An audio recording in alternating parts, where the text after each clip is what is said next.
That I got. That's my warm up, bro.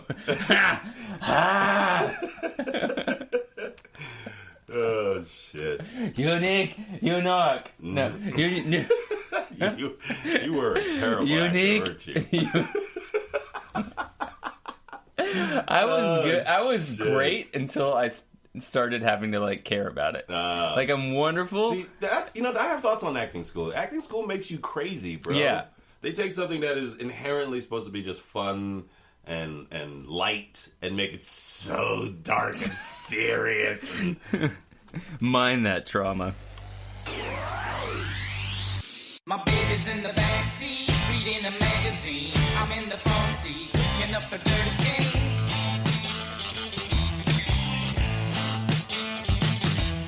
Welcome to what we All right, Mully. I almost said Mully, bro. welcome to what you into.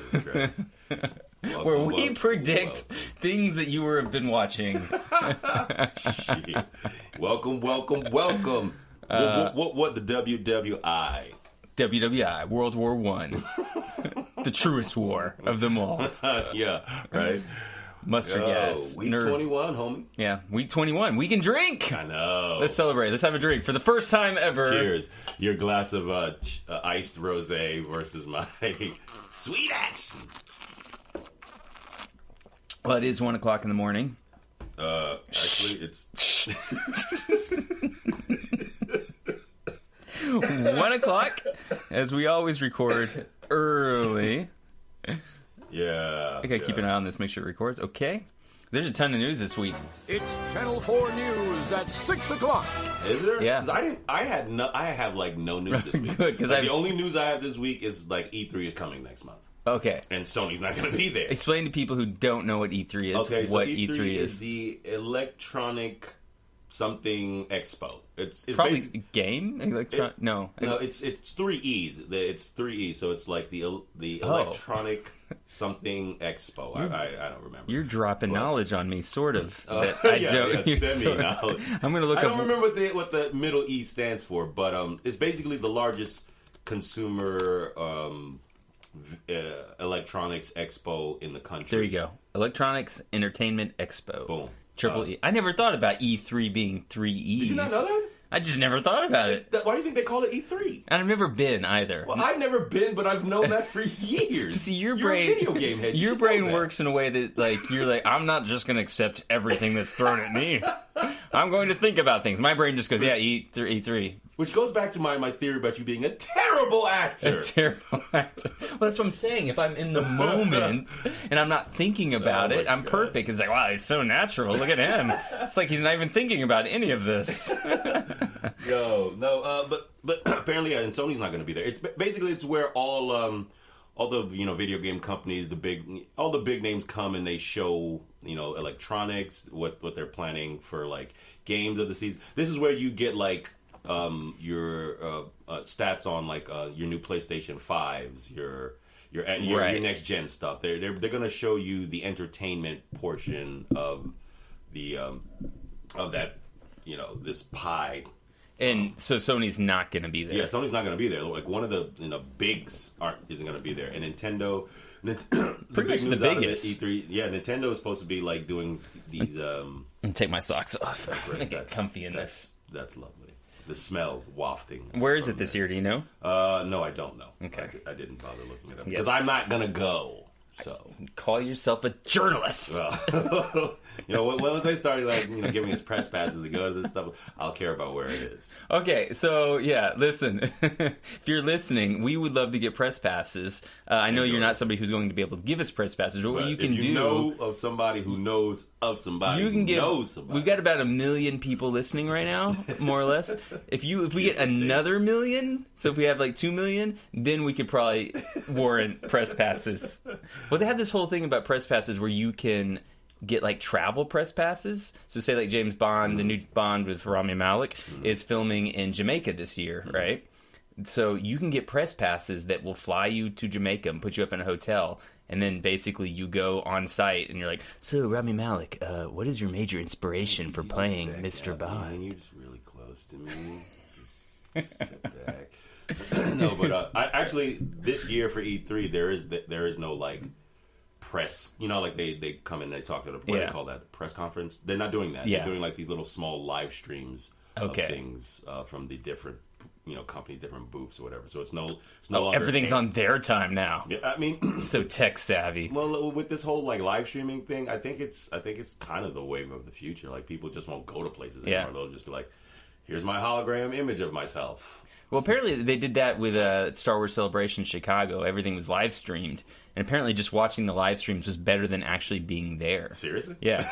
Well, I mean, I think so. I mean, who wouldn't want to just be like, honey, bring me a sandwich while I, watch this? Right, and not just that it was like, because there were public forums where they have like the big crowd and everybody sits around and they, you know what those look like. But they also had these very private like streams where Kathleen Kennedy, who's not the devil, who people refer to as the devil, but she's not, guys. She's just the person who runs Lucasfilm. There's like all this hate like just around her. Like she's the one who's making all these artistic decisions. Well, see, I think that's just, it's a woman in power, and when fanboys don't get their way, they need somebody to blame, and it's just easier to just blame a woman in power rather than calm their simple asses down. I don't actually blame her. I blame Hillary Clinton, to be quite honest. It's all her fault. Yeah. Clearly, the views expressed lock her up. The views of Larry Dial are not the views of what We Into Incorporated. But no, so they would have all these. Kathleen Kennedy would be there, and she would drop all this information, and there was no like public forum to that. So if you were at Chicago Star Wars Celebration, that looks just like my pin. Because of tech lady. Oh, this is my. Where did you get it? Sleight of hand. I'm a magic Nobody man. knows. We're talking about things off mic that you see me. You don't know what we're saying. Now you don't. Yeah, it doesn't matter. Okay, so I stole his favorite pen. He's a writer. He's a writer. So it is definitely not one of those pins that you smoke synthetic marijuana. I don't even know what synthetic marijuana capsules are.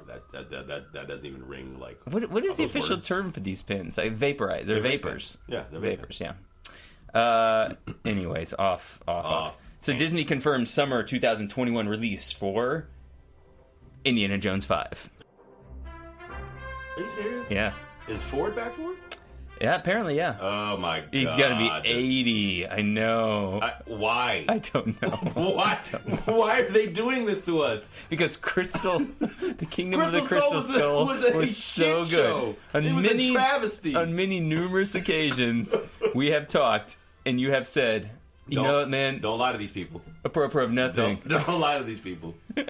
Crystal Skull is my favorite. Don't lie to these people, bro. Don't you put that evil on me, Ricky Bobby. Really just gets me. Put that evil on me, man.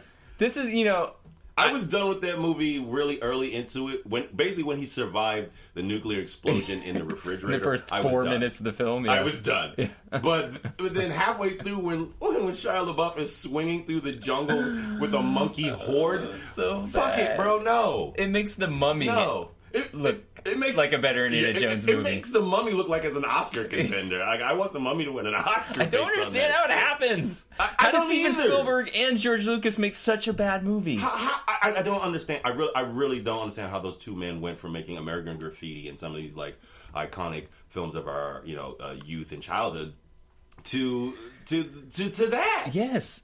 I know. It angers me. It angers me, bro. It really does. It puts me in that irksome place. I remember watching Jurassic Park Lost World, the second one with Vince Vaughn. Is that the one with Tay Leone? And William H. Macy? No, that's the third one. Okay. Third one. Okay. Which is way much worse. Yeah. But I love Tay Leone, so I'll co-sign to that. I think I know one of the screenwriters of that. He comes to supper. Oh, word? I believe that he wrote that one. It's like one of those information you find out of. I know he's a screenwriter. He also wrote Downsizing. His name's Jim. But I think that he also wrote that. But this was obviously years before. It's like one of those things you just do for money. But yeah, I've always meant to ask him about. You should, man. Yeah, you should definitely ask him. Tell me about your experiences writing Jurassic Park 3. Jurassic Park 3, huh? Yeah. But no, so yeah, Indiana Jones 5, 2021 release. Are you going to see it? He's, Harrison Ford's definitely going to be pushing 80 around that time. Yeah, but Samuel L. Jackson's pushing fucking 80. Yeah. Yeah, that's true. And all they did was put some CGI on his face. Yeah, we see him hobble along pretty well, so. But I think all the details Indiana are Jones. Yeah, Indiana Jones. This is supposed to be like he's supposed to be punching Nazis and jumping off tanks and falling, from the sky into a river that ends up going over a waterfall and shit. Well, apparently, So let's his stunt see. double's gonna be. It centers around the mystery of the Walsburg gold care. train. I don't care. Train carrying Nazi gold. Bro, Nazis are back. Oh, I don't care. I honestly, in real life and in Indiana Jones, this man. is not going to be a good film.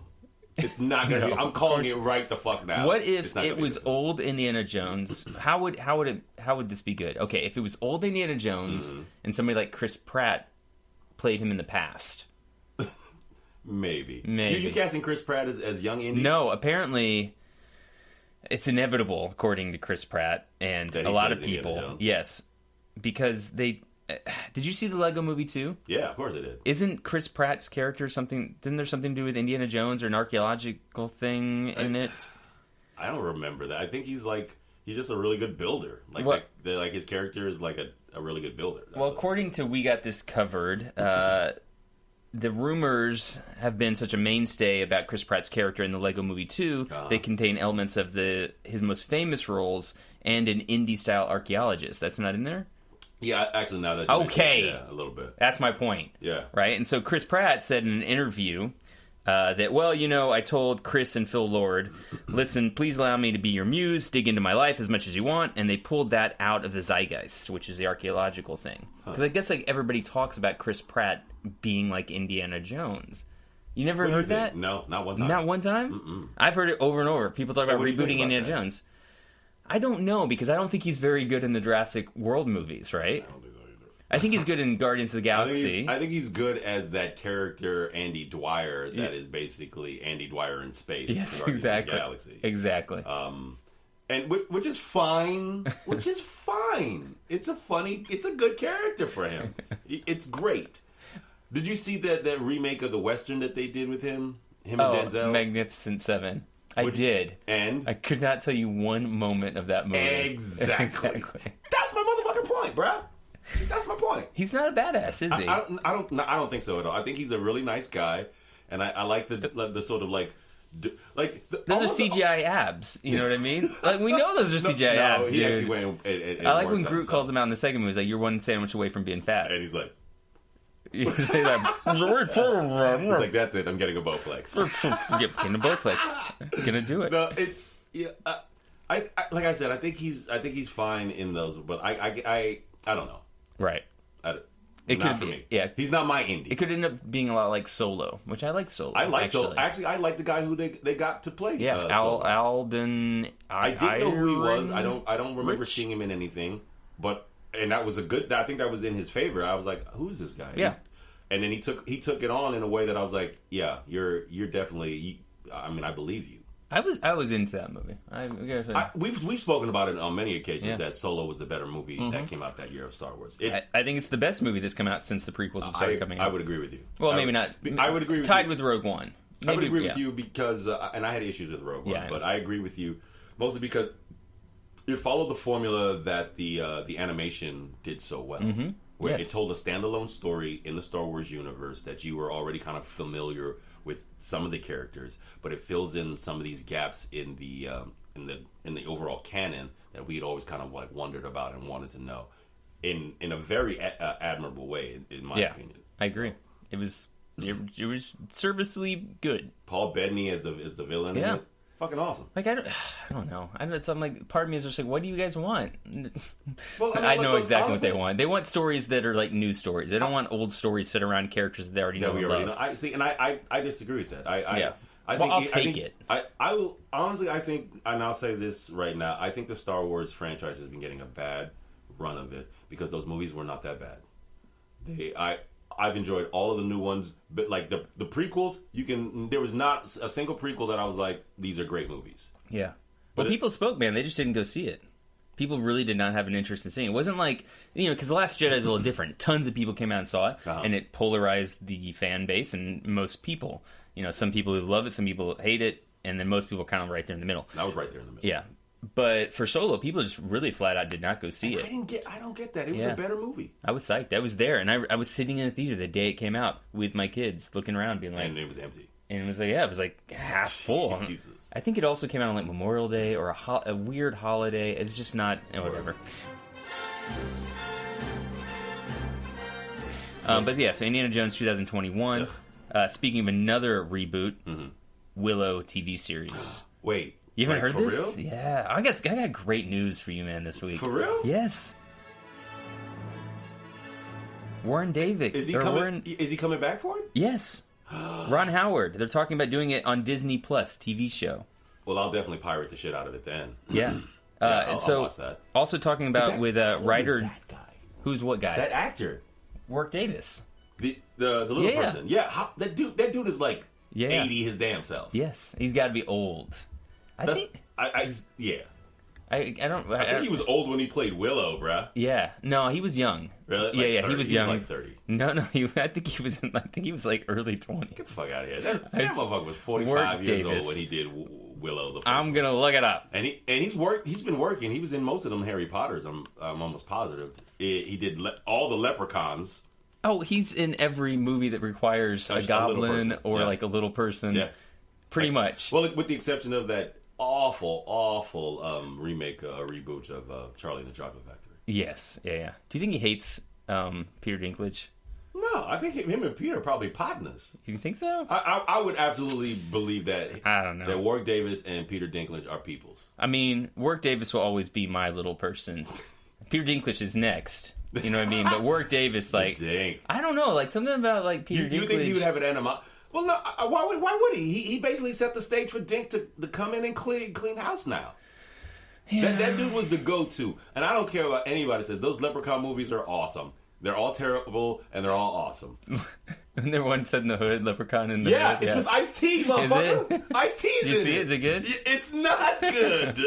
Not at all, but it's good. But it's good. So good. You know what I mean? 1970, so he's about 10, 11. Oh, wow. So he's only a couple years older than, we are. Well, like 10 years, I was going to say 10 years younger than me. Because I'm... Right. Yeah. You're a young boy. I'm a young man. Yeah. Oh, no, fans, what you can't see is how hard my eyes are rolling. Wait, that didn't make any sense. Whatever, we'll just move on from here. So that's coming out. That's Ron Howard, Warwick Davis, Disney Plus. I'll co-sign to that. I will definitely see that. Yeah. I'm into it. Who's your favorite Willow character? Well, Matt Mardigan. Matt Mardigan. Bro. Come on, bro. Val, remember I was man. Batman Kilmer. Val was the man. Yeah, he was. He was the man for a good portion of that time period, and then they made that Batman, and it was just kind of like over. Yeah, you got Elora Danan, you got Queen Bavmorda, played by Jean Marsh, who I think is dead now. I think Jean Marsh died. She died. She was so good in that, too. So good. That might be a one we have to go and watch and talk about on this anytime, podcast. Bro. My kids love that. They love Have Willow. You shown it already? Yeah. Oh, that's so good. I've seen Willow probably 300 times. 3 a lot. Maybe not that many, but 300. I've probably seen it 10 times in the last 5 years, 6 years. I mean, just in the total, like, in the last month, I've seen it probably 10 times. You understand? Look, you know how many times I've seen The Lion King? Like, I literally watched The Lion King probably 150 times in a summer because I had 2 younger sisters, and that was their thing. Yeah. And my mom made it pretty clear that they had run of the television. They're like, let's just watch Lion King. I'm like, Ma, this is the 25th time we've seen it today. But you know what that was, though? Because, like, you're older. She knows that you can go do something, comic books, whatever. I didn't want to go do something. I just wanted to But the little kids are only going to focus for about 35 minutes on The Lion King. I know the she's got shit to do.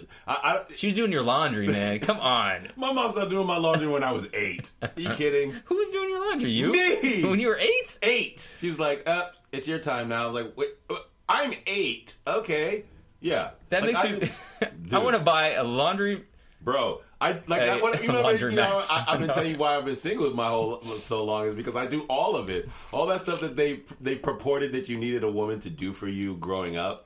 Like, get a woman who can cook, get a woman who can clean, get a woman who can do all this bullshit. I've been doing all that shit for myself since I was 8 years old. So I never really. Now, just imagine if you had a woman do all that for you. I would have how much free time you had. I would be 300 fucking pounds because I would just spend my day in a hammock just drinking rum like a fucking pirate. You'd be like ringing the bell. Ding ling ling ling, Lena. My glass! Don't make me raise my voice louder than it needs to go! No, I was taking care of my little sisters So, like, child rearing was never a thing. I mean, all that stuff that they told you needed a woman for in your life, I've been doing for myself forever. I wish I had a washer and dryer. I'd make the kids do all their laundry. Dude. It was the best part of living in my house is that, like, even now, like, we have a washer and dryer in the building. Yeah. The saddest thing for me is, like, because we send our laundry off. In the summer, I do pay it. for your laundry, Yeah, huh? yeah. How much does that run you, bro?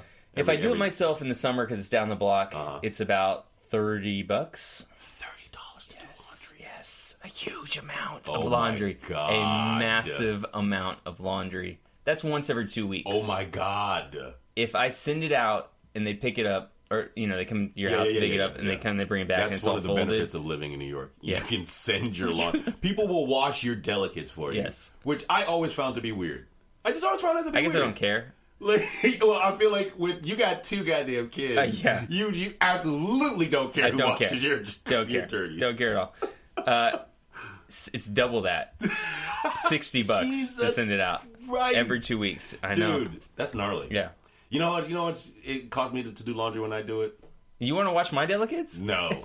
I was thinking we could split this. I don't want to watch anybody's anything except for I know where my body's been, so I'm cool with doing that. If you do all of our house laundry, what's in it for me? And you fold it all, What's in it for me? and you put it back in the drawers. You don't have to do that for mine. I will do all my own laundry because there's only like 4 shirts and a t-shirt. Meanwhile, $6 is what I do. Like when I started to take some of my other like big things like coats and comforters and stuff too. Like, and if I do like a load of, it takes me $6. Yeah. $6, like, so it's because it's like I guess 4 to wash and then like $2 to dry. Yeah. That's it. Yeah. $60? Yes. God. But you don't understand. It's like, see that bag right there? Yeah. And what he's pointing at is basically it looks like the basket that Miriam was thrown in that Indiana Jones basket there. Yeah. It's like the basket that you think she gets blown up in the truck in. By the way, what a dick move. He's just running around, like, knocking over baskets. Well, yeah, because he knew that she was in one of them, so obviously you knock over some of these baskets, she'll fall out, she'll be fine. If that was New York and Indiana Jones was coming around knocking over baskets, he'd get through 2 of them. Oh, no, he couldn't do that in New York. And then people would just jump on him. Oh, no, yeah, he couldn't do that. What are you doing? No. And you'd have to be like, I'm so sorry. Somebody would turn around and be like, hey, fam, what's your problem? Yeah, and somebody would slap him in the face, probably. You were a white guy in Egypt knocking over baskets? How dare you, Check your privilege, sir. Check it. Check your privilege. The caucasity. Indeed. The caucasity of it all. No. So yeah, be about 3 of those baskets. 3 of the Indiana Jones baskets that Miriam can get into. That's how much laundry I do every 2 weeks. Ladies which and gentlemen. Includes about 4 pairs of underwear for me. Wow. That is 4 t-shirts, 1 pair of jeans, 3 pairs of socks. So you understand. You I do. Overstand. I do. Okay. What else you got? So yeah, there were actually apparently a whole bunch of books for the Willow thing. These came out between 95 and 2000. Mm-hmm. Maybe they'll draw from those, but it has like its own sort of like world, the Willow Plus world on Disney. Cool. Yeah, so I'm down for it. I'm down for it too. So it's a real possibility that Quentin Tarantino's Star Trek movie is still happening. Cool. Yeah. Is it? I was trying to think how I feel about this. I mean, as long as he doesn't drop N-bombs in space, I think he's fine. I think he can do it.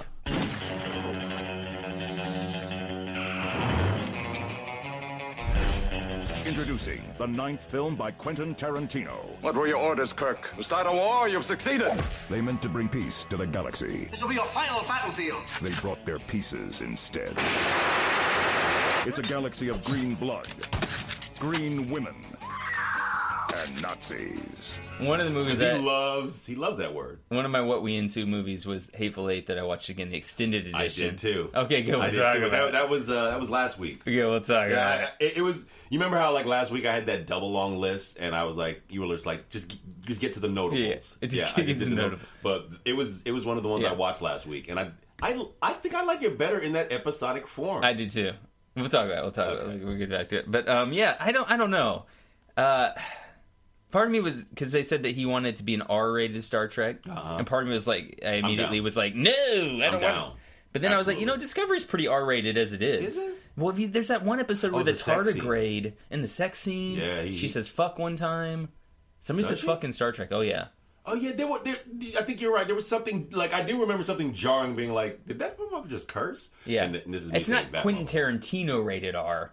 Yeah, but yeah, it was still obviously, R. obviously. But it was gory. Like the episode where the tardigrade gets on that ship and destroys all those people on the ship, and you just find their bodies afterwards, and it's like bones sticking out of skin.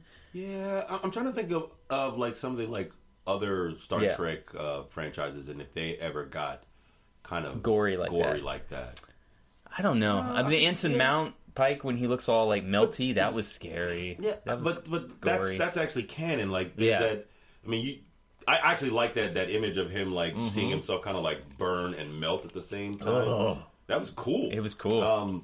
But it's actually a throwback to the original where that character ends up like that.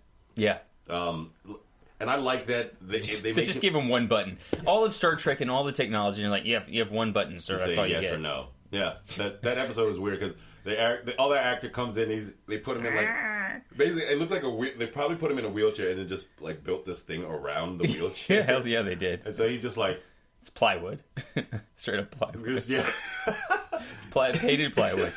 That Star Trek book that you gave me is awesome. Oh, I did give it to you, didn't I? Yeah, you did, and it has like all those photos from the set, like the early. It's awesome. It's don't lose that. Great. It's good. It's on my shelf. It was one of the better ones that finds that. This is the making of Star Trek, but it's a brilliant book. It was like a 70s paperback. Yeah, and it's written from the perspective of like they let this guy like tag along, or he like called up Gene Roddenberry and said, I want to do this for the show, and he was like, sure, come along. I don't know if you can still find it other than like on eBay, but it's a great like Star Trek book because they're still not even aware of how big Star Trek's gonna be. They think they are when you're reading it. They think that they know. They think they have and that they don't. I think they kind of did. I think Gene Roddenberry was so ahead of his time.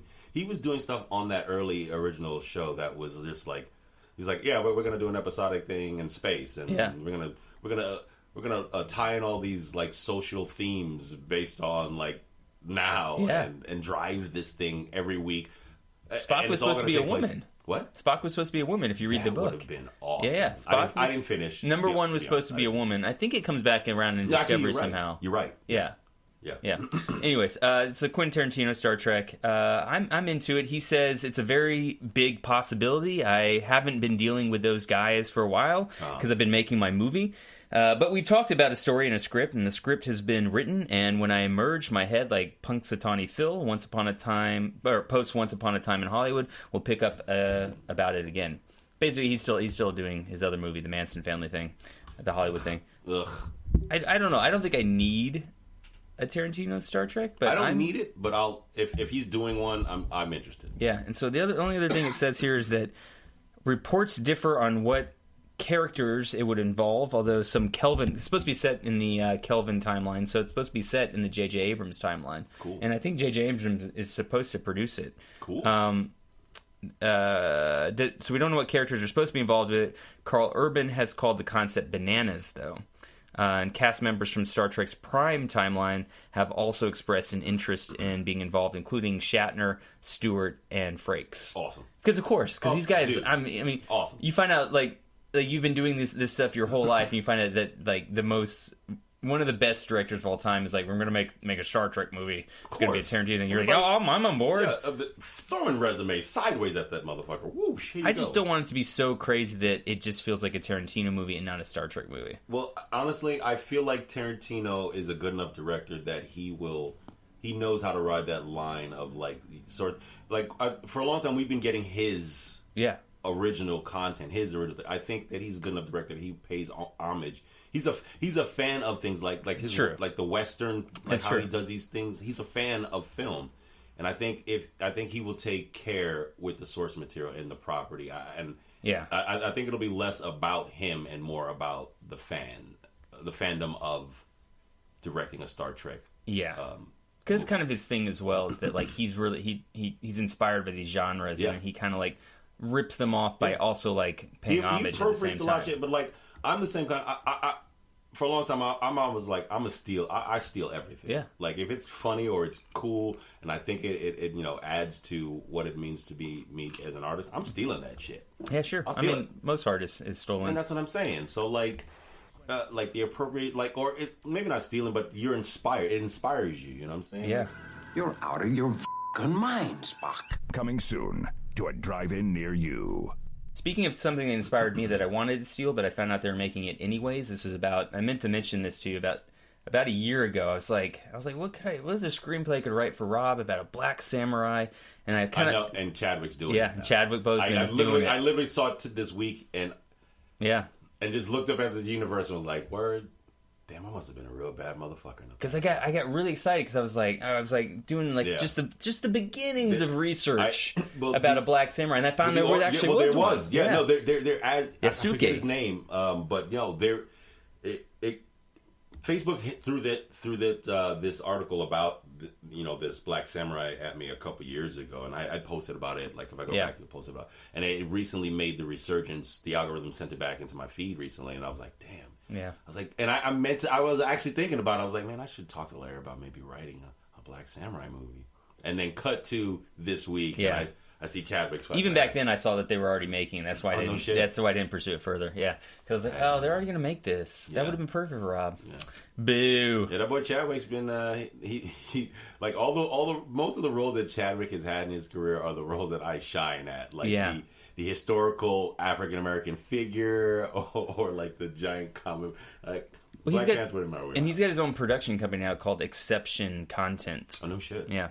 And I think they're going to be one of the producers, Mike DeLuca of DeLuca Productions and Eric Fieg, Picture Star, are going to be making it. Yasuke was a native of Portuguese Mozambique who was brought to Japan as a slave to Jesuit missionaries. The first black man to set foot on Japanese soil, Yasuke's arrival aroused the interests of Nobunaga, a ruthless warlord seeking to unite the fractured country under his banner. A complex relationship developed between the two men as Yasuke earned Nobunaga.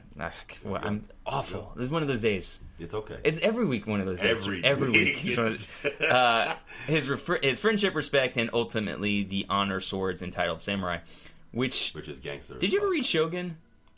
The book Shogun? James Clavell? No. You should read it. I mean, it's basically Dances with Wolves, before Dances with Wolves, actually, except with samurai. Or you could call it The Last Samurai with fucking Tom Cruise. Well, that was the ripoff of what... That was funny. Oh, really? Well, Last Samurai was a ripoff of Dances with Wolves, which was a ripoff of which is still the trope of, like, the white guy falls into, like, some crazy place and, like, has to assimilate to the... It goes native, exactly. But Shogun is really, really good, and you should check it out, yeah. For sure. Shogun, guys. That's a wreck. That's a wreck. That's a wreck. What we're reading... That's what we into. What we into. Anna Lily Amirpour is going to direct a female lead cliffhanger reboot. I'm looking at you sideways because I'm not sure if I understood all of the words that you just said. There was someone's name. There was a title of something. Good. I'm glad that you're clarifying. If I ever say things that you don't understand, I'm just gonna turn my head at you like a puppy. Huh? Like, what are you saying? What other words coming out of your lips? What other words coming out of your mouth? I also watched Fifth Element last week. Anyways, Cliffhanger, the movie with Stallone, right? Yeah. So they're rebooting it with a female lead. Really? And this director, Anna Lily Amirpour, is going to direct it. Now, see, that is something that I understood.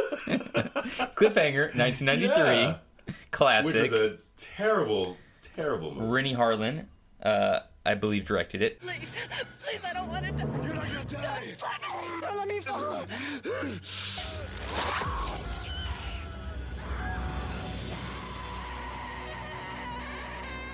And Jason Momoa is in talks to do a cameo. The director, Anna Lily Amirpour, did Bad Batch. Bad Batch. And also A Girl Walks Home Alone at Night. Is Bad Batch... I recognize the name, but I'm trying to... It's not a Western, is it? It's a post-apocalyptic, and like Jason Momoa... I watched like... Oh, Bad Batch. Yes, yeah. It's Jim like Carrey a has like... eyes kind of vibe. Jim Carrey has a cameo. I didn't get through it. Did you get through it? I didn't even... It kept... Netflix kept throwing it into my feed, and I was just like, away from me. No, I was like that. I mean, I like Momoa, but I like Momoa in small slices. Small slices, like entire movies dedicated to his I aquatic preferred superpowers. It when he was back on Baywatch. Yeah, Momoa was on Baywatch. How do you think he got to start? I didn't know that. Yeah, he was on like one of the last couple of seasons of Baywatch. Yeah, but he wasn't. He wasn't Momoa. He wasn't Momoa then. He was Momoa. I'm Jason. Yeah. He shaved his. He looked like a white guy. He looked like Rami back then. Oh, really? Yeah, he looked like a tall, muscular Rami. I wonder if Rami will ever get buffed for a movie. Stop it. That's Never. never gonna happen. Never, That's right? never gonna happen. You don't think so? Rami, I'm calling it out right now. You're never gonna get buffed for a movie. No, absolutely not. I can see. I mean, no, he was not buff. He was not buff for Bohemian Rhapsody. No, stop it. Stop it. He picked, Well, I mean, they give him like a 5-pound weight. Stop it. They're like, just put some tone. He's like, all right, good. 5 reps, I mean, done. we're talking like Chris Pratt got buff for Guardians of the Galaxy, yeah. But not buff enough where they didn't have to CGI abs on him. I mean, what's his face for not Adam Levine, but Shazam. Old boy who played Shazam. Zachary Levi got buff, yeah. He got buff to play it. Rami's not getting... He's not getting buff like that. Rami's your height. What would that look like? It looked like me. That's what it looked like. If you want to know, just Google my picture. That is awesome. What do you mean it looked like me? It would look like me, that's what I'm saying.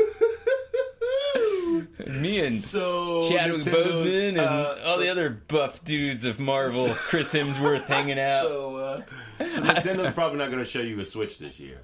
What? Is you bad by that? Nintendo probably not going to show you a new Switch this year. God, I hope not. Why would they show like a new Switch? Yeah, there's a Switch 2 to have a new Switch come out this year.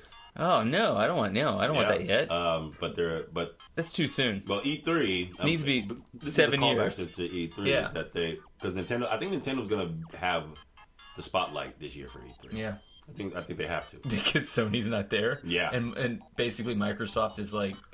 What does Microsoft got to compete with? What exclusives does Microsoft ever have? Forza, Halo was their biggest.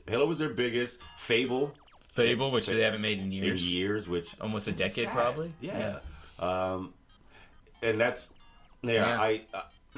boo to E3. We're not going.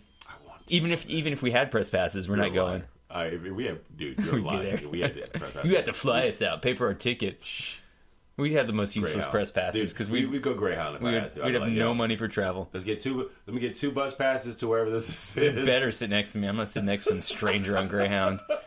Have you ever ridden Greyhound for a long extended time? Yeah, like 3 days. Yeah, not 3 days. No, that's a long time. That's New York to Texas. Oh God, what was that like? Quick story. Anything happen on that? The longest time I've spent without sleep. So I started to hallucinate by the end of the journey. Why didn't you sleep? Because it's a Greyhound bus and I'm 6 feet tall. I don't trust anything. And I was like 12 years old. Oh no. Whose idea was to give you... Were you scared? That was so scary. It was literally the separation between my mom and my dad. Oh God. Yes. Dead ass. This got dark. Sorry guys. Yeah. Oh wow. This is a bummer, man. I know how that sounds. Take the moment to open your other beer. Dude, that is my other beer. Okay. There's more in the fridge. Sorry, this guy's so serious. You didn't catch that low key earlier. I See? Yeah. You can get at it. Your boy. This is my 4th beer, actually. It's your boy. We've only been recording for 40 minutes. Yo, but no, that's all I got for news. If you got anything else, man, please. I think that's it. Let me check here. Yeah, that's it. That's all I got. It's been honestly, because this is actually something I should probably throw out to the listeners. I have not found a comparable site to read comics books for free. No. So like, if you don't say that too loud. I haven't been able to come with the comic book. Like, there's some new stuff going on in comics right now that I'm just not up on, that I want to be up on. So if anybody has any really good comic book reading sites where I don't have to come out of pocket, or I got to come out of pocket very little, hit us up at What We Into. Larry will give you all that stuff at the end. WhatWeInto@gmail.com. Let's jump into What We Into right now. Sure. You want to start? No, well, I gotta get. Let's take a break here real quick. All right, bet. Yeah.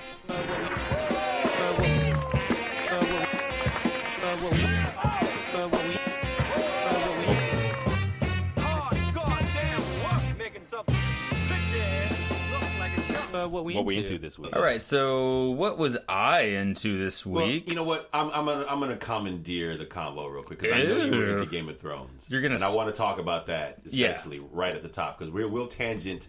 We'll get into the middle of the list and we'll tangent on Game of Thrones for a bit. So let's just get it out of the way right now. Okay.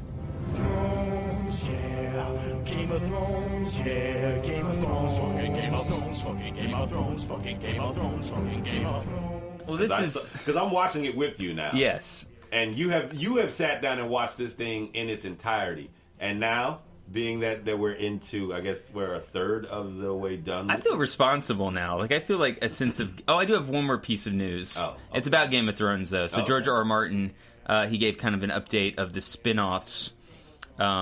And what he says is that, speaking of television, don't believe everything you read. Internet reports are notoriously unreliable. We have had 5 different Game of Thrones successor shows in development. I mislike the term spin-offs at HBO. And 3 of them are still moving forward nicely. The one I am not supposed to call The Long Night will be shooting later this year. And 2 other shows remain in the script stage, but are edging closer. What are they about? I cannot say, but maybe some of you should pick up a copy of Fire and Blood and come up with your own theories.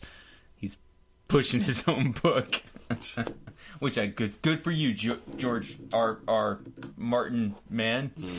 Yeah, we don't need three Game of Thrones spin-offs. We absolutely do not. We don't need one Game of Thrones spin-off. I'll take one. We don't need one Game of Thrones spin-off. I'll take one. All right. Yeah. Why not? But back to my original question. Yes. You, having sat through all of these seasons and what they've done so far, what are your thoughts? Because apparently the fan base had cows this week. Yeah. Literally had like baby cows this week. Yeah, people were not thrilled about episode 4 of season 8. It sounds like people have been thrilled about most of the season. Other than it's only been 4 episodes. I think people were into the first 2 episodes because it was setting up the Battle of Winterfell, and then we got Winterfell, and people were for the most part very satisfied. Mm-hmm. But there was a lot of stuff about like the fantasy and prophecy that just sort of got pushed under the rug the moment Arya killed the Night King, which I like. But it did not really tie into the books and some of the larger mythology of what the show is about. But then coming into this episode, I just had issues. I had issues primarily with the death of the dragon. Okay. I'll be honest. Okay. There were other things like Jon Snow sort of like ghosting Ghost, his direwolf. He basically goes to say goodbye to it. And he doesn't even like go up and pet it. He's like, yeah, take. He has like a longing stare at his dog and just walks away. The dog's like missing an ear, and he's like, take it up north. It's dead to me now. He'll be happier up there because, I'm done. Yeah, and apparently the answer to that was somebody at HBO was like, the CGI is really expensive, and we thought that this was even more moving if he just said goodbye from a distance. We're like, what? Shut up. No. Go up and pet the dog. Give him a kiss. Say, you're a good wolf. Why didn't we see more of him in the Battle of Winterfell? You talking about too much CGI? There's fucking flying dragons. The whole episode was CGI. You tell me that 4 more seconds of CGI was going to break the budget on Game of Thrones? Fuck off. No way. Mm-hmm. But the main issue I had with episode 4 was the death of this dragon. Okay. So and why is that? Because if you were on a boat and you were like hundreds, maybe a mile away. How far do you think they were away on those boats? This is also, by the way, major spoilers, obviously, for Game of Thrones. But at this point, it almost doesn't even matter. Honestly, that's the death of the dragon. Like how it happened didn't so much bother me because ballistas were made to do exactly that. Sure, that's exactly, and especially it seemed like they built those. It seemed like they had built those specifically. They were huge ballistas on boats. Right. Which in and of itself is... What do boats sit in? Well, water. Yeah, water. What does water do? It rolls up and down, left and right, and there's a dragon flying. No. If your boat is large enough, your boat displaces water in a way that allows it not. Your boat may be large enough, but not everybody's boat is large enough. Well, this took a turn. Whoa! I don't know. It irks me that there's this dragon flying and nobody notices this fleet of ships. It was a sneak attack. He blindsided. How? They're in the air. They can see for hundreds of miles in all directions. I find myself. I find it weird that I'm the one sitting here trying to defend it, and those things are way too powerful and way too accurate. Okay. You know what I mean? They have like cruise missile precision. If you don't see it coming, you can basically do that. Maybe. And a sniper shot. Way too powerful though. Okay. From way too far away. And later, when they're shooting through the ships, I'm like, what is shooting these things? I don't know why this is the moment where the whole series jumps the shark for me. I mean, with that seems very specific because there were so many more things in that episode before that I was like, are you fucking kidding me?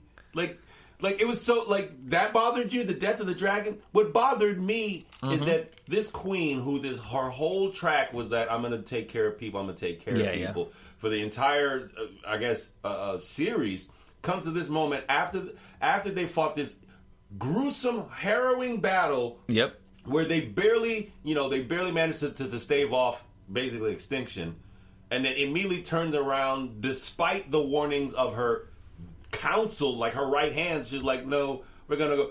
If I wait the longer I wait, my enemies get stronger. The fuck? Your army just fought a war. You can't wait 2 weeks to let them just, put some salve on the bruise. Eat a couple salads, get some vitamins. It it didn't make sense that this logical progression of a queen would then make this super illogical choice to march from the throne. It doesn't make fucking sense. And I think that's what's happening with a lot of fans right now. They're just like, this doesn't fit her character. It feels like you guys had an idea from the writing and said, we have to get to this end point.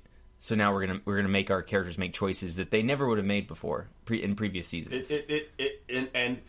It's one of the moments when I realized I think I did well in not watching this show because that when I first watched it, I was like, that character was one of the ones that I was really into. It was her. I said on the show, it was her, Jon Snow, were the two characters that I was like, they have the most. Their journey is going to be the most epic and most amazing to watch. But now here, sitting at the end, I'm watching it kind of come to fruition. I'm like, that's the choice y'all going to make with this character? That's dumb. Yeah. That's dumb. And it makes me like, it's weird. It makes me glad there's only 2 episodes left because I'm just like, let's just get over it. Let's just end this. And then your boy Jamie, I know. Word. Just word. You don't have to create a overly dramatic situation to avoid just basically saying, I'm going to go back and probably kill my sister. I'm sorry, I'm kind of bummed about that. I see, and I didn't think it was that. I thought he was going back to protect her. Oh, you thought that? That's what it seemed like to me. He was like, everything I've ever done in my life was for her. Yeah, I just can't let them, kill her. I think it was that's what I thought he was doing. To me, it was that like old Yeller sort of thing where like we want the dog, or we want the dog to like leave, so we kick it. See, you know what I mean? Because it's what's best for the dog. That doesn't make sense because Danny's gonna sack the city. So by the time it's gonna take John and the army 2 weeks marching overland to get there. Yeah, he left after they did by like a day. He's gonna get there in time to do what? He's got a really fast horse. No. He's riding by himself. Unless that motherfucker's got a Pegasus. He'll get there soon. He's not getting there to do anything but either protect her or put her down in her last moments. Where are the Pegasus? Where are the flying horses? They got dragons.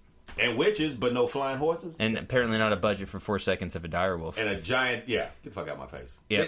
Man, come on. Yeah, this episode was not fun. It's just not, it didn't, I mean, honestly, the only episode this of the season that so far that I was like, that's what's up. Or like, I had that, like, that's what's up moment. It was a long night.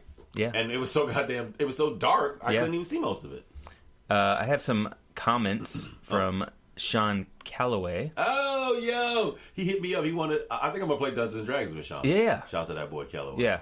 He wrote a very long, very awesome thing about what he's into and what he's doing. But he also has some predictions about Game of Thrones. You want to save that to the end, or you want to hit it here? I'm going to hit it here because it's about Game of Thrones. He says, I'm a huge Game of Thrones fan, read some of the supplements, including the Dunk and Egg novellas, and even a bigger fan of George R.R. Martin himself. Night Flyers was amazing, which I haven't watched yet.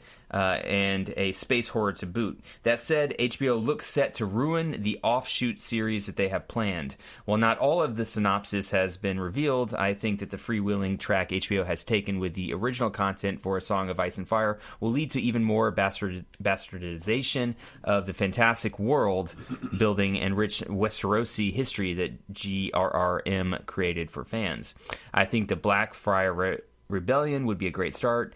Aegon IV legitimizing all of his bastards and setting up a war between the two fractions of the Targaryen clan would make for excellent TV and keep pace with the early success of Game of Thrones TV series by having shocking main character deaths. Dunk and Egg would be great, but only as a miniseries. Just not enough content to support a full multi-season show, and we all know what happens when producers try to fill the void of content with their own ideas. The Hobbit trilogy, Star Wars, yada, yada, yada.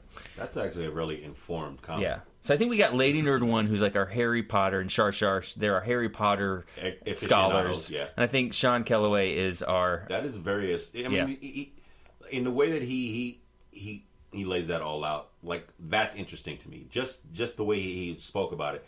But for me personally, I feel like this lore, this world, this fiction to me is just okay. And in a way that I really want to love it the way that the just common people seem to love it. It's just okay. What do you mean for me. Common? I know. That's not fucked up. I didn't even... Let them eat cake. Let the cameras eat cake. Let them eat cake. You talk about my mom, my dad, and my sisters, and my brother, everyone I know. That is not what I meant. Sorry, that's not right. Let them eat cake. No, I mean, I don't know, man. There was other issues with that episode, like the old girl who gets. I was like, oh, here we go. They're just gonna have the minute when you were talking about the ships getting blown apart or whatever. Yeah. When your man Grey Worm washes up on shore and can't find his girl. Oh yeah, she's the minute I was like, oh, she's so dead. I was like, well, there goes the diversity on the show by half.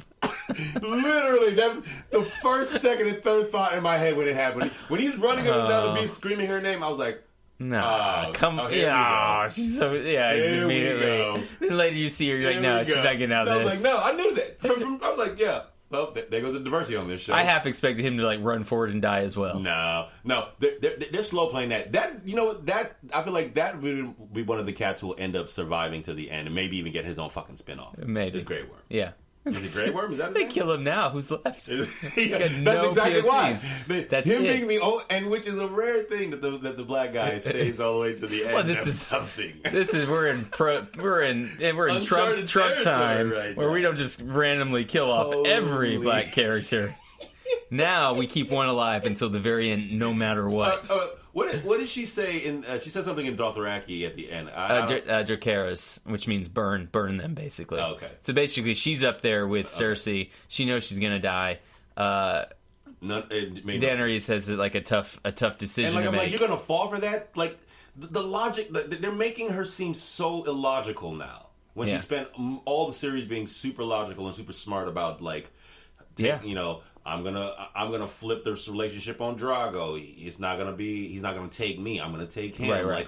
Like the way they manifested her in this way that was powerful and smart and charismatic, and now they're just like she seems like a hysterical woman from like the 1950s. Yeah. Just like going to shit. My lover's more popular than I am. Guess they'll make him king. Yeah, or just get married. That's it.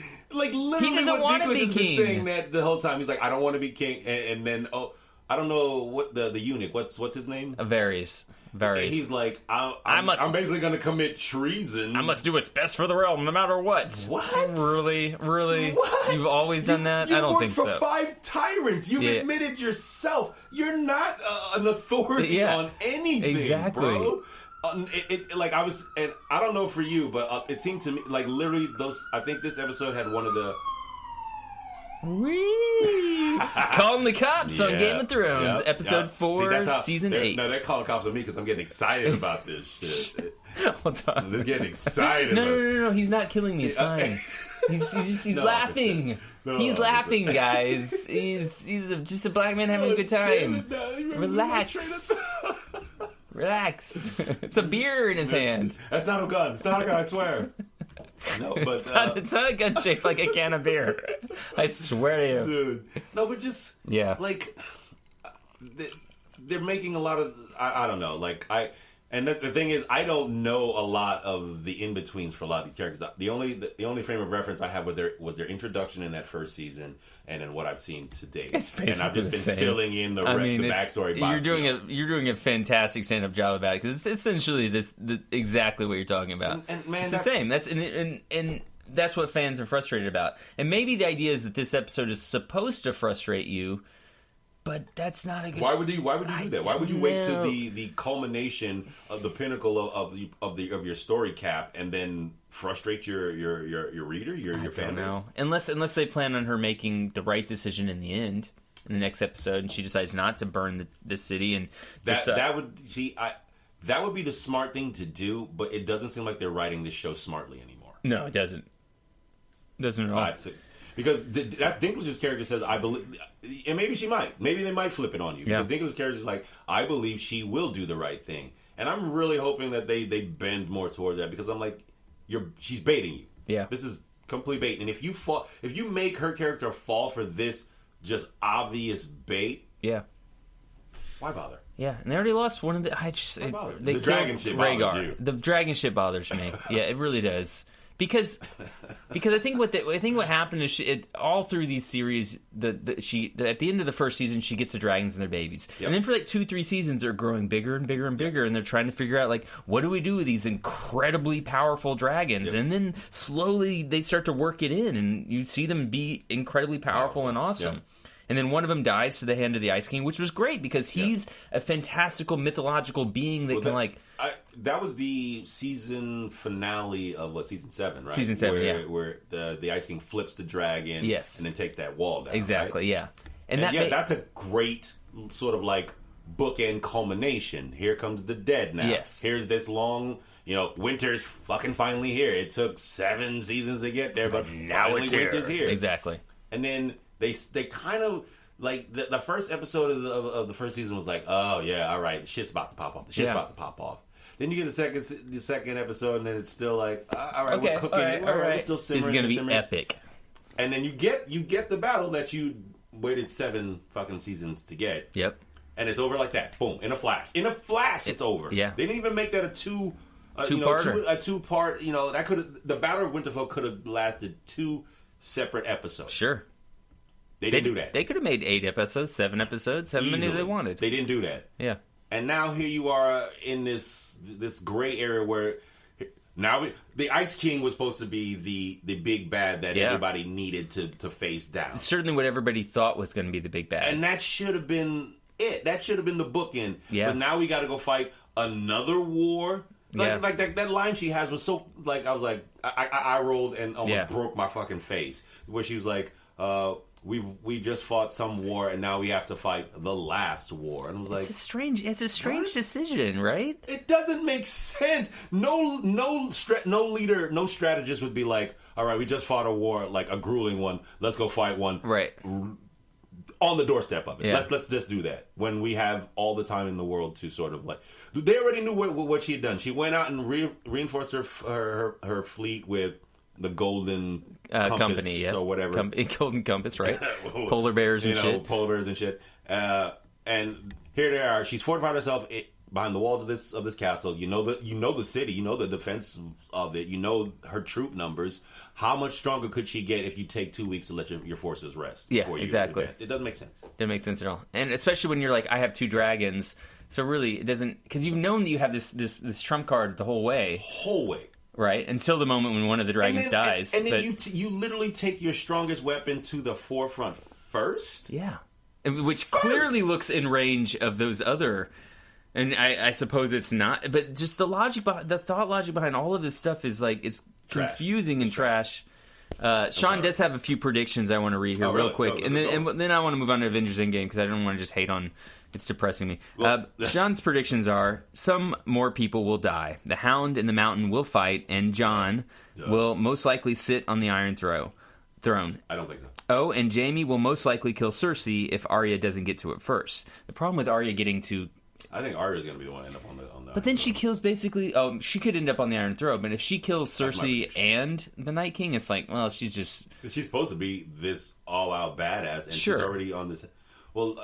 there was one redeeming moment in the episode for me, and it really kind of she's really starting to be sort of the standout for me. Yeah. Is the relation not so much her, but the relation between her and the Hound. Oh, and the Hound, yeah. Because I know from like the zeitgeist of this show that they had a falling out where he was protecting her and then he got injured and she left him to die. Yeah, and then having to see him later in this way. when he's going through his own emotional shit about his brother, who Right. is, I guess He's a zombie, basically. Oh, okay. Yeah. Okay. He died, and through magic, Qyburn brought him back alive. but not a White Walker, Not a White Walker. because that's a different type of Yeah, zombie. he's a controllable zombie. He's a zombie you can give orders to and will follow, but he's basically... So he's a golem. Yeah, he's dead, though. He doesn't talk, he doesn't speak, he just follows orders. Chop her Yeah. head off, and he does, So it feels like there's going to be a redemption that she gives him or he gives her. That was less successful. That sounded like a fart and then a beer opening. It's like a fart and I was peeing myself. Yeah. I honestly, if I could see her end up being on the Iron Throne. That for me, That'd be I could great. see her being on Iron Throne and her sister ruling the North. Sansa, yeah. And And he talks a little about that. Fang. He says, Sean says, I wouldn't be surprised if Sansa gets her first kill by ending Cersei's life.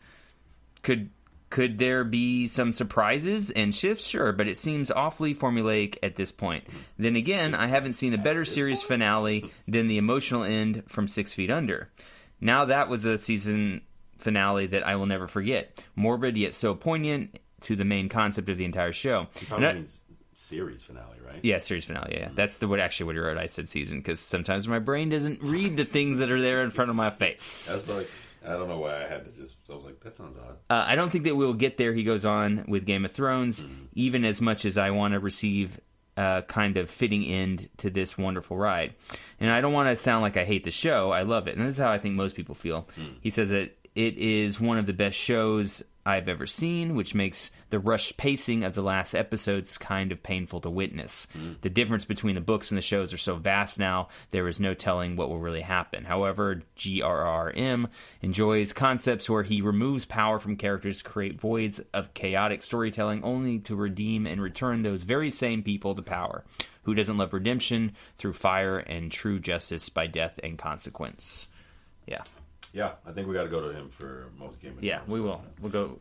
Thank you, Sean, for the letter, man. That's awesome.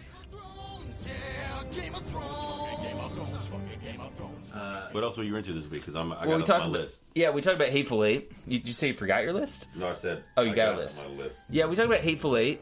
On Netflix right now, it has like a 4-part episodic storytelling thing. In each Well, episode, they have both. They have the you can watch. The, Oh, really? Yeah, you can watch the full You can watch the full theatrical version, and then you can watch the episodic extend. What's it called? They call it something because there is extra. It's extra footage. Yeah. In it.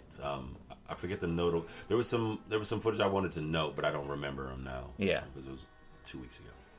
It seemed to me mostly in the first 2 chapters. Yeah. I think. Yeah, it was in the first 2 chapters where most of those where some of the extra stuff was. It didn't feel like super important. I mean, what I liked this time watching it, because I saw it once in the theaters, and I think I saw it once after, and this is probably the 3rd time watching it. I definitely noted a few things, but I'll get to that in just a second. But I enjoyed watching this time because it felt like a play to me, and I like how there's always there's always this kind of power play going on, status shifts going on, and who gets to ride in the buggy with the horses, and who gets to stay, and it's interesting. I think it starts to fall apart in the 3rd and 4th. Then the 3rd part, but then the 4th part is interesting as well. I think it's a good movie. I did have this overall sense of Tarantino and the use of the N-word with this time that I've never felt before with his movies. And do you think it's because of we've talked about it before? I think it's just you would have noticed it because we've spoken about it. I would not be surprised if going forward with Tarantino movies if he's using the N-word less and less. Really? Yeah, with Once Upon a Time in Hollywood and coming up with some of his, and obviously not Star Trek, but some of his future movies. Right. If he uses it just doesn't feel appropriate anymore because it's still, even though you could argue, oh, that's how they talked back then, which I don't know is entirely true. They didn't talk like Tarantino back then. No. So you still have this white guy who's oddly super fascinated with using the N-word a lot. You know what I mean? And it becomes a way that's not comfortable, and not that it should ever be comfortable. So that's also part of it. I don't know. It just sat with me in a weird way. That I'm like, why does this guy enjoy using this word so much? Yes. And this was I hadn't noticed it until a friend of mine, Lorenzo Blackett, shout out to that boy Lorenzo. He had brought it up. He's like, yo, I don't like Tarantino. And I thought it was odd. I was like, what? And I was like, yo, why not? And he kind of went in, when he explained why, he was like, that dude likes using the N-word a lot. I think so. And I was like, oh shit. And I started to actually start clocking it. Yeah. And Jackie Brown's one of my favorite movies of all time. Yeah. Like I'm a fan of Tarantino. I like his work. Yeah. But he is egregious with that shit. Yeah. Even in his use of it in Pulp Fiction, I was like, hearing him say it on film, I was like, that shouldn't be coming out of your mouth. Yeah. It's not a word for you. It was the 90s, but at the same time, just storage. And I was like, I like your work. You're pushing it. You're really pushing especially since he didn't die. Right. You know what I mean? If you're gonna, nothing bad of consequence came to his character in that movie. I get it. And you know, and his wife was black in that movie, and like, it was weird. Yeah, it's weird, and I don't know. I don't know. Like, I grew up with white guys, you know, and they're my brothers, and we use that all the time. Yeah. When we talk to each other, and it definitely never, not me never and you. hits. Yeah, not me and you, but we. Growing up where we grew up, it's just. It never hit, but like all that to say, it never hit my ear weird until I left that environment with those guys. Yeah. It never hit my ear weird until like I'll be out and like some overly familiar white guy will know me for 5 minutes and feel like he can use it. Damn. Yeah, that happens a lot. Happens a lot. So much. But I don't know how you do you. I don't know how. I don't think I've ever said that word in front of you. No, never. And I've been around other white guys who've said that word in front of you, and I've always tried to give them a look like, what are you doing? It's what? I'm thinking probably about 10 years ago, college. It's been a minute. You know what I mean? But like, yeah, because our circles these days, they're a little bit more. Yeah, I don't know how you do it though. But yeah, so I think I wouldn't be surprised if going forward that he eases up, because I think it's becoming less and less comfortable. It's not that it now. never should have been comfortable. It's noticeable now. Do you think there was a point in the 90s where, I don't know, with Tarantino and all of this stuff, that it felt like it was moving into the direction that was going to be okay? No. I think for a long time it was just, I think he is such a good visionary and such a good craftsman of worlds that we were giving him a pass. He'd just get a pass because the films were so good. Well, because you can craft, because you can always fall back on the excuse that this is this character and this is the world that I'm writing and this is just how this character's. No, this is how they speak in real life. Well, but you still have to make a choice as a writer to include that. And there's ways that you can write not doing that. It's not that important. Well, I think in a lot of ways he got around it because he broke it up over time. Where it happened a lot is whenever the films where he'd have like characters who were black and ostensibly of low class, because it doesn't happen at all in any of the Kill Bills. Yeah, he does Kill Bill, no problem there. Yeah, it doesn't happen at all in the Nazi joint. Oh yeah, Inglourious Bastards. Because I guess there were no black people in that movie, except for the one black guy who, I remember the French lover, her lover was. Oh right, yeah. And he's French. She's French black, yeah.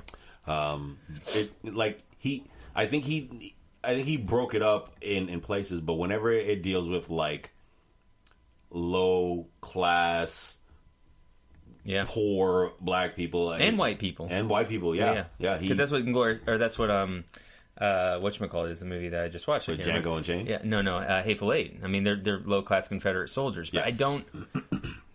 There's no real like. You can say they didn't speak like Tarantino speaks. Yeah. So then your logic is already gone. I know exactly the scene you're talking about because the characters, they say it like back and forth to each other. That and that and that. I was like, but you hit it right on the head. I love that movie because it reminds me of a play. Yeah. It's all from two locations. Basically. Boom. Yeah. That's two stage changes. Stagecoach, and then the Minnie's Haberdasher. Yeah. And it's really well done. Yeah. It's really well done. A lot of anti-Mexican stuff in there, too. Minnie hates Mexicans. Yeah. All right, well.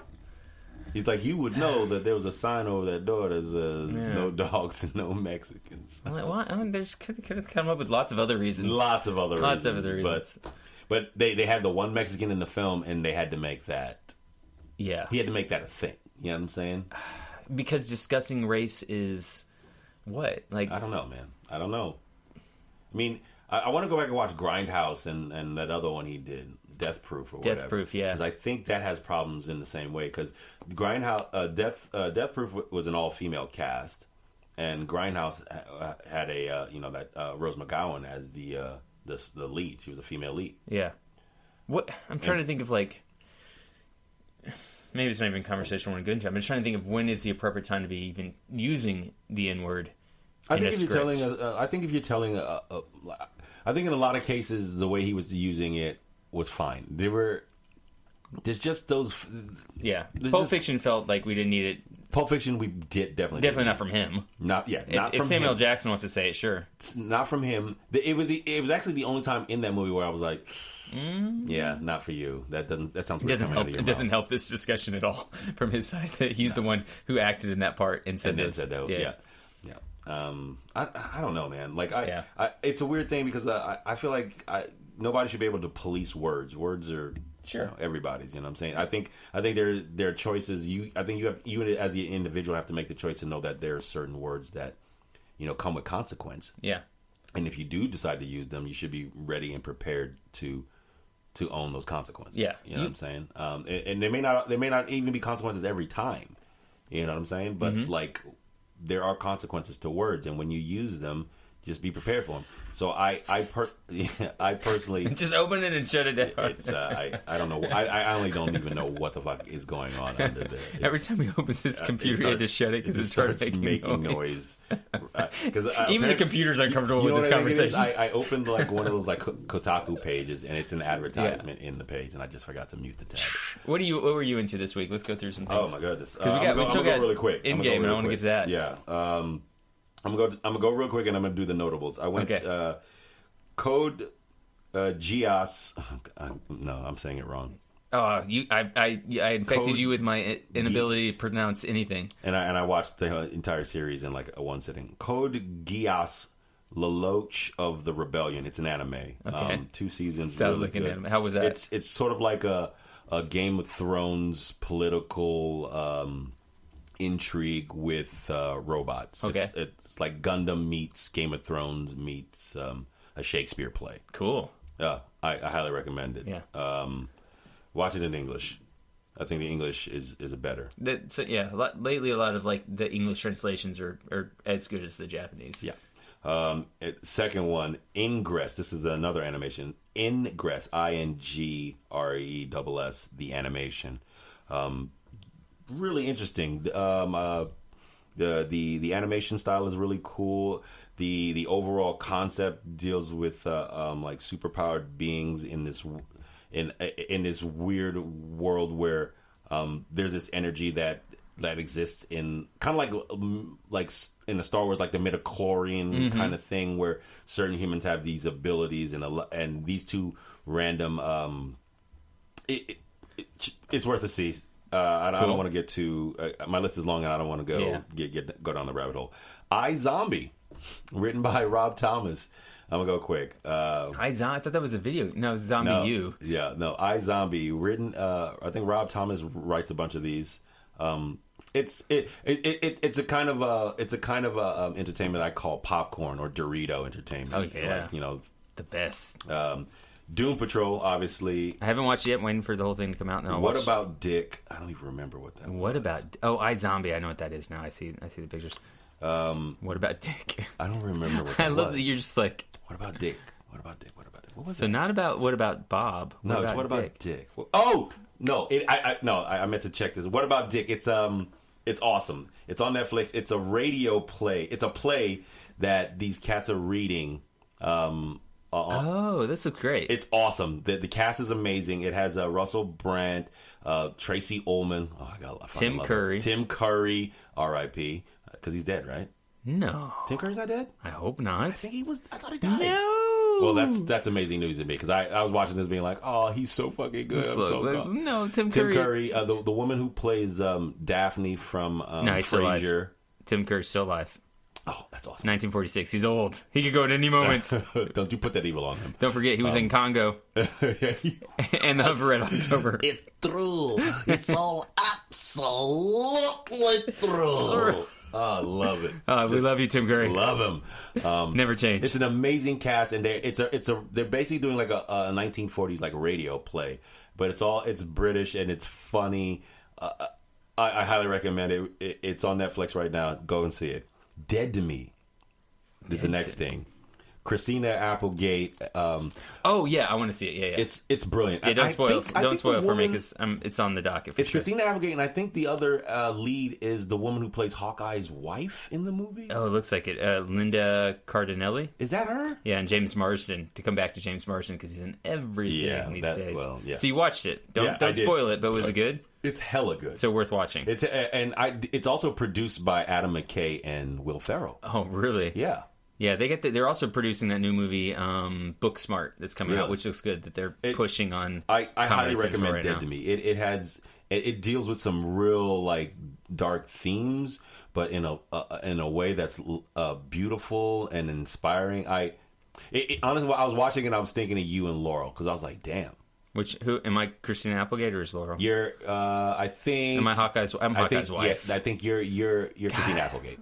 Oh, I am. Yeah, you're Christina Applegate. Yeah. Okay, good. So give me the general synopsis just real quick because I know that. So basically, Christina Applegate's character loses her husband in this hit and run, and her character is like this irascibly angry person, and Linda Cardinelli's character is a woman who at the top you think she also has lost a loved one, and they meet in this support group, and they become friends in this way, and then what transpires is a series of events where you're like, holy. Right. And I think Linda Cardinelli's character, from what I can tell, don't affirm or deny this, Judy Hale seems to be not everything that she seems to be. Bangarang. All right, got it. What else you got? John Carter of Mars. Oh my God! I wanted to do John Carter of Mars, dude. I wanted to do a whole episode. I gave it 2 stars. I was like, yo, and I'm 2 out of 4 or 2 out of 5 or 2 out of 3. No, I mean, basically, if I star how many Confederate soldiers does John Carter? If I Carter... star something once, it means it was a standout thing. Oh, got it. If I star it twice, it means it's fire. Yeah. I'm calling it John Carter of Mars because it's a much better title. It would have sold that movie better. What was it? Just called John Carter. Yeah. Who the fuck is John Carter, and why do I care? Yeah, exactly. And like based on like what they were advertising when they were advertising, I was like, that looks like crap. I'm not gonna go see that. Why would I? So you never saw it? I never saw it. This was the first viewing of it. I was under the misconception that you had seen it and didn't like it and didn't want to watch it again. No, never saw it. If I had known that you hadn't seen it, I would have pushed it on you. It was awesome. Because it's actually really good. It's fucking awesome. Yes. John Carter of Mars. That is what they should have called it. They should have called it John Carter of Mars, and it would have been. You know why I think I didn't. Another reason I didn't watch it is I don't think I really like that actor who played John Carter. Taylor Kitsch. I don't think he's a bit cursed. I don't think I like him. Yeah. Yeah. What was fascinating is there's a Marvel linchpin here. He was in Wolverine Origins with the love interest Remy LeBeau. He plays Gambit. Yeah. And the girl in John Carter, the love interest in John Carter, she plays Wolverine's love interest in that movie. Really? So it's probably the same like casting people. Must be. The same actress that plays like the Princess of Mars. Yes, that's the woman who plays I forget Wolverine's love interest in that movie. That I forget her mutant name, but she makes it was dumb. Yeah, I haven't seen it in about 5 years, but I sat with Laurel and watched it, and we were like, wow, that was actually John Carter of Mars. Good. Yeah, like it bombed. It's terribly. Well, it's 2 it's 2 hours long and change. It's a long movie. They set it up for sequels, man. Did they set it up? Yeah, they did. They totally really set it did. up for sequels. They'll never do that. But yeah, it was a trash fire, and it was because of the advertising. Yeah, I agree. It was the advertising, and John Carter. You just call a movie. Who the fuck is John Carter, and why do I care? Call it John Carter of Mars, and I'm like, of Mars? Yeah. Why is that motherfucker of Mars? And then you show me that shit where he's running from things, and you're like, oh, okay. We should really do a whole episode about it at some point. I'd be down. Yeah. I definitely would be down having watched it now. Because I think it a lot also of standout people in it too. Yes, Old boy from Dominic West. That old boy from Kingsman, and most recently Lynn Shazam. Collins. William Dafoe. William Dafoe. Thomas Hayden Church. Yep. Mark Strong of Shazam recently. The That's what I'm saying. Shazam, yeah. John Carter Mars, and I watched all 3 Matrix. Bryan Cranston was in it too. Yes, he does. Yes, he is. Okay. All right. Yes, he is. Holy shit. I saw all 3 Matrices. So what do you think about going back and watching them all now?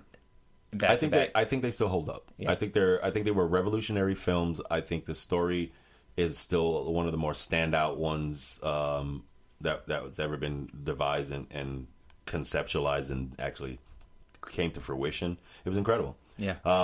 I still I'm two's on my board, favorite. but not on board. Yeah, two's your favorite. Two's really? still my favorite. Yeah, and one's Reloaded. definitely my favorite. I think I like 2 over 3. Yeah, I don't know.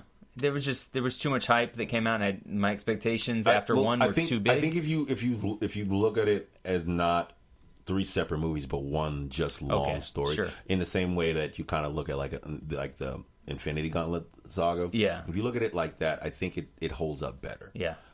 Even like some of the things that happened in it, like the woman who plays the Oracle in the first 2 movies she died in the filming. Yeah. She died I think before they the got first to film one, it. right? Yeah, because they had filmed the first. Right, second and third. And she's like, they even comment on the ring. She's like, I don't always look the same. Blah, yeah, blah. they made it which was really well handled. Yeah, but the actress who played the Oracle in the first 2 movies was so fucking good. Yeah. She was so good. Right. Like I went back and watched those scenes several times. Incredible work done by that woman. Look it up, but we don't have enough time. The Watchmen trailer. I didn't watch it yet. I want to. It's cool. Don Johnson's in it, so I'm on board. Yeah. Spider-Man. Far From Home. Oh, we gotta do that too, don't we? They had a new trailer drop. Let's do this that week. here That in was just cool. a second. Yeah. Lucifer. I'm rounding up my list, and last 2 aren't notables. The only really notable ones are I missed one is The Wandering Earth. Yeah, do you watch 700? Hell yeah, I watched it. Okay, 700 million to make, worth every fucking penny. 700 million? Apparently, that's and you know why I watched it, because it kept coming up in my Facebook feed as like biggest blockbuster of such and such drops, and Netflix silently, like it was like Netflix was doing something on the low, and I was like, huh? Yeah, well, basically what happened is this movie came out in China and just like broke every record. The biggest movie ever in China. Shit. Okay. And it was 3rd in maybe the it was global 700 box. million that they made then. Yeah. It was something like that. I don't think because I thought it was 700 million would be to make? atrociously large. We would have heard about that. They would have said the most expensive movie ever made. Okay, so that makes more sense. 700 million that they. I think it's 700 million just in China, though. Wow, was the idea, because I don't think there was much of a theatrical release, if any, in the United States. No, so then Netflix came in and they bought it for a pretty big chunk of change. It's awesome, and then just basically, but they're starting to push it now, because what Netflix does is they'll release it on a certain day, but then 3-4 days later, as soon as you click on Netflix, it'll show up as that thing for you to watch. What's fascinating to me is that I heard about it through like this other source, like because it had been thrown in the algorithm had thrown it at my feed a few times. They were like, Netflix has released this thing on the low, and the number was there, 700 million, and blah blah blah. I was like, all right, whatever. And I actually watched the movie last night. It's fucking awesome. Well, good. I'll watch it. It's fucking awesome. I haven't. In the vein, you remember we were? I don't know if we were talking about it on the show, but we were talking in recent time about like this surge in like telling apocalyptic stories on like what would happen if the world ended and how that would play out. They tell a very amazing story where basically our sun is expanding and will engulf our solar system in the course of like 300 years. So mankind unites to build these engines on the planet's surface that will push the Earth out of our solar system into another, So very, very heavy on like logical science. Very heavy on logical science, like actual practical science. Like the journey is going to take like 2,500 years, and it's incredible. I don't want to ruin too much of it because you should definitely see it. I'll watch it. They spent a pretty penny on it, and it's worth every single cent. Yeah. So the Wandering Earth. Do you think China is positioning themselves to be some sort of like Hollywood competitor? I don't know if I would say that. I think they have I think from time to time they have standout films. They do the damn thing. But one of the the things that's never stopped coming out of China are kung fu flicks, Right. Action movies, the gun fu, which Chow Yun-fat got Right. big for. Like, that's kind of their thing. I don't think they're poised to do anything, because if anybody's poised to do anything, it would be Bollywood. Right. Okay. I think they would be poised to give Hollywood a run for their money, just Yeah. based on population and density. I always feel like, because there's one of my favorite movies of all time is Kung Fu Hustle, right? Stephen Chow. Right? Yeah, I think so. Fucking phenomenal. One of his earlier movies is Shaolin Soccer, right? Which is also good. It's okay. It's not as good. It's sort of like the precursor to Kung Fu Hustle. He kind of like worked the bugs finding out. his feeding. Yeah. But there's a few movies that he makes after that also footing. Finding his feeding. Finding his feeding. Shh, don't call me sorry. out. I'm sorry. You're the words guy. I like to pretend that I know I speak good, and I barrel over things. No, I like to pretend that, like, because Kung Fu Hustle, like, it's just almost perfect from beginning to end, and it feels like it could be a Hollywood movie in a way. Shaolin Soccer tonally feels, in some places, really Hollywood. In other places, very Chinese. Very Chinese. And I wonder if there's a different sensibility just to their entire culture that makes movies that don't necessarily always appeal in certain ways because of those tonal differences to Americans. I think that's a lot of it. I think you hit the nail right on the head with that. So. And I'm wondering, and I look forward to watching Wandering Earth, because I feel like there's going to be moments I'm like, that's the Chinese aspect, but this is them making more of a global Hollywood kind of But film. it's not just a strictly Chinese cast, really? because it took the nations of the world unite to do this thing. So, like, there's Russians, it's a multicultural cast. Yeah. Well, the main characters are Chinese. Yeah. Because a lot of it takes place in Beijing. But because it's a global effort. There, like, the overall cast, there's like French people, Irish, like there's English spoken in it in places too. Right. It's good. It's surprisingly good. It's long. Is it better than the Meg? Because the Meg kind of... It's way better than it. Honestly, I'd say, because I went, and we're jumping into Avengers now. We can definitely... We got to do Spider-Man too. We got to do Spider-Man first. Well, I saw Avengers again this week. It's equally on par with, like, Avengers in its scope, storytelling, Really? Execution. Not as good, but... I mean, I'd say on par. Okay. Because the story's incredible. Like the actuality of, like, that shit, we could do that shit. All right, don't tell me more, because I got to sit down and watch it. And then I will come back and totally I definitely be like, want to that's talk not to you true. about it when you do see it. Okay, because I'll watch I'd it be this interested week. to hear what you think about That's a pretty strong endorsement. I gave it 2 stars. It was 2 stars for the Wandering Earth, 2 stars for John If Carter. it's as good Mars. as John Carter, I'll be impressed. I feel like it might be better than John Carter. Oh, okay. Because that actor, even though John Taylor Carter was a Kitsch. good movie, I Also in he's problematic. Battleship.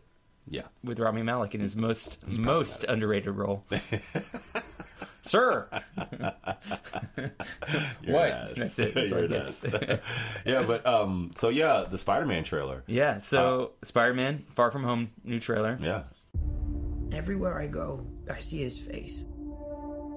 I just really miss him. Yeah, I miss him too. I don't think Tony would have done what he did if he didn't know that you were going to be here after he was gone.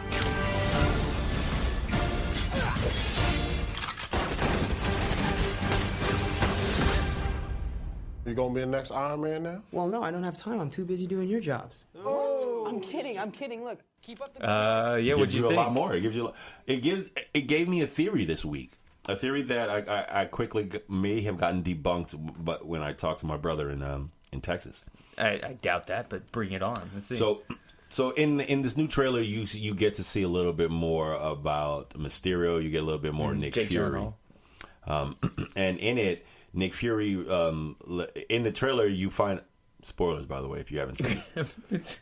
In the trailer, and if you haven't seen it, kill yourself. Spoilers for the trailer. If you haven't seen it, then spoilers for fucking the kill yourself. Spider-Man Far From Home trailer. Spoilers for the trailer. Yo, people are really enraged about that dumb shit. But now people listen to our podcast. I mean, honestly, I feel like I'm not going to talk about it. Yeah, we'll leave it alone. Stop watching, because there's some serious spoilers about to come up. So in the trailer, you find out that from Nick Fury that Jake Gyllenhaal's character Mysterio is not from our universe. So he says. Yeah. Right. This is Mr. Beck. We could have used someone like you on my world. Your world? Beck is from Earth, just not ours. The snap tore a hole in our dimension. You're saying there's a multiverse? Which, in my mind, I started to hearken. I was like, whoa, if he's not from our universe, then are they going to be going into the multiverse? Because we've already, and I think he actually says, I think in the trailer he says something about the existence of the multiverse, and I was like, oh wow, are we going to be going into multiverse stories? Is that what Marvel's Phase 4 is? Are we going to be telling these stories where villains from different universes come to our universe and react different? And then I talked to my brother in Texas, and he was like, yo, but this is Mysterio, and Mysterio's ability is to make people believe, things that he wants them to believe. Yeah. And I was like, oh, yo, that's a great point. He may have, gotten infiltrated, he may have Nick Fury in his thrall in the trailer. It might be a red herring. Right. Is what I'm saying. I think it is, yeah. And that would, I think that should be a much better story. Because everybody knows Mysterio's character basically is a bad guy. He's a guy who pretends to be a superhero. But he's actually not. Yeah. He's actually just an effects genius. Apparently there's like a huge twist in this movie that's probably not that. Okay. Because if it is that's too obvious and everybody knows that. Yeah. But apparently I was thinking and that's why I was like, yo, if they're telling that this Mysterio is not from this universe, then this is a multiverse story, and multiverse stories are fucking cool. Cut to Into the Spider-Verse, and right. And since they already kind of opened the door with Into the Spider-Verse, it would make sense. This is basically what I was predicting, is that in the next phase of the Marvel MCU, Marvel MCU, that's redundant, MCU, they'll be telling. You'll see a Spider-Man movie with multiple Spider-Mans. Okay, like a live action, basically like a live action Spider-Verse movie. Well, the other thing I thought about was, I should not look over here because I'm speaking this direction and I'm not speaking the mic. The other thing I thought about was Miles Morales. When we see him in Spider-Man Homecoming, he says, "Oh, my nephew, blah blah blah blah blah blah." That's Donald Glover's character. We don't see him. We see the Prowler. Right, we see the Prowler, exactly. But then when we take that 5-year time jump to 2023, we're kind of like, we're ready for however little or young that nephew was. Now he's probably older, right? Or they could do it, or they could even do a movie that takes place during those 5 years with Miles Morales. I wouldn't be surprised if you do see like a Miles Morales, a Black Spider-Man, live action movies. That would be awesome. You know what I'm saying? Like they might even work. Like I would love to see like a Tom Holland Spider-Man and a Miles Morales like collab live action. Yeah, because Endgame was a bit of a testing ground, I think, for how much can we get away with? How much will they follow? You think so? Yeah, and also on the backs of Spider-Verse, a hugely successful movie about multiple dimensions. It won an Oscar. Oscar. An animated movie. That means it's the best. An animated comic book movie. Yeah.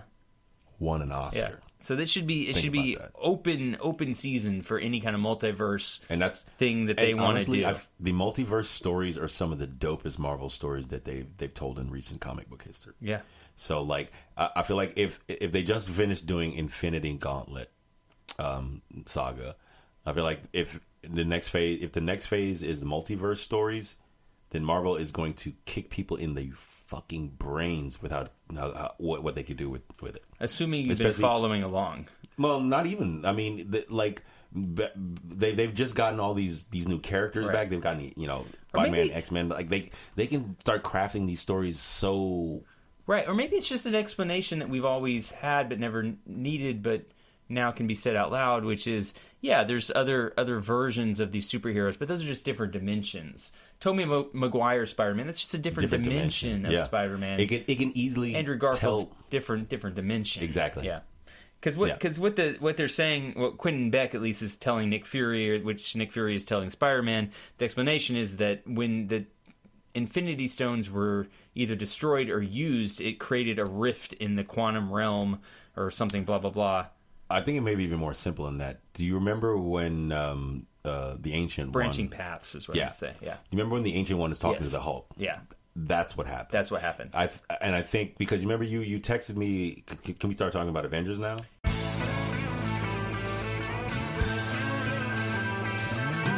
Yeah, but I still want to. Yes, definitely. Because I mean, it's because it's this segueing. We're segueing exactly, into that right now. You texted me about these and were they issues for you, or were you just like think about these? So they weren't issues. I think they were minor plot holes in the movie that that in a good way they glossed over instead of getting bogged down with. But I was curious about what your answers were going to be to those questions.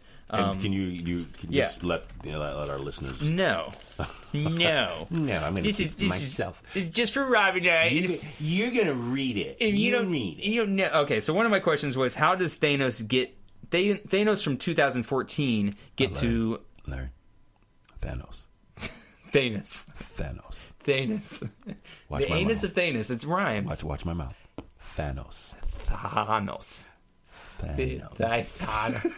does 2014 Josh Brolin's character get to 2023? Nebula. In what way? This is in Endgame. He's in Endgame. He sends her. The Trojan Nebula comes to the future, comes to 2023 with the team.